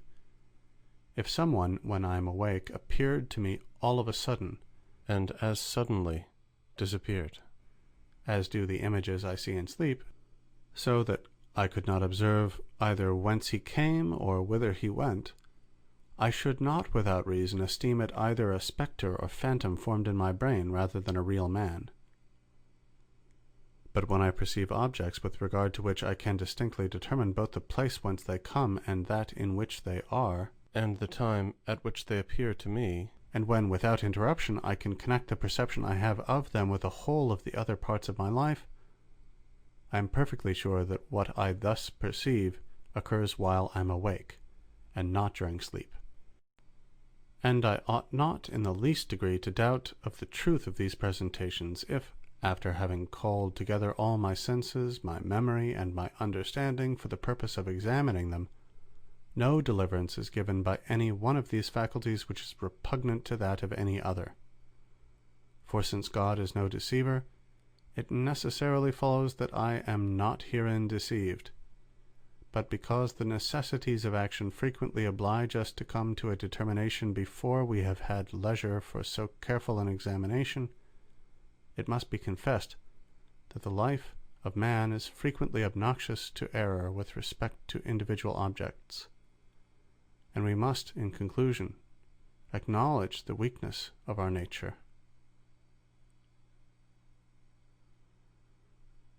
End Sixth Meditation. End Meditations on First Philosophy by Renee Descartes. Translator John Veitch.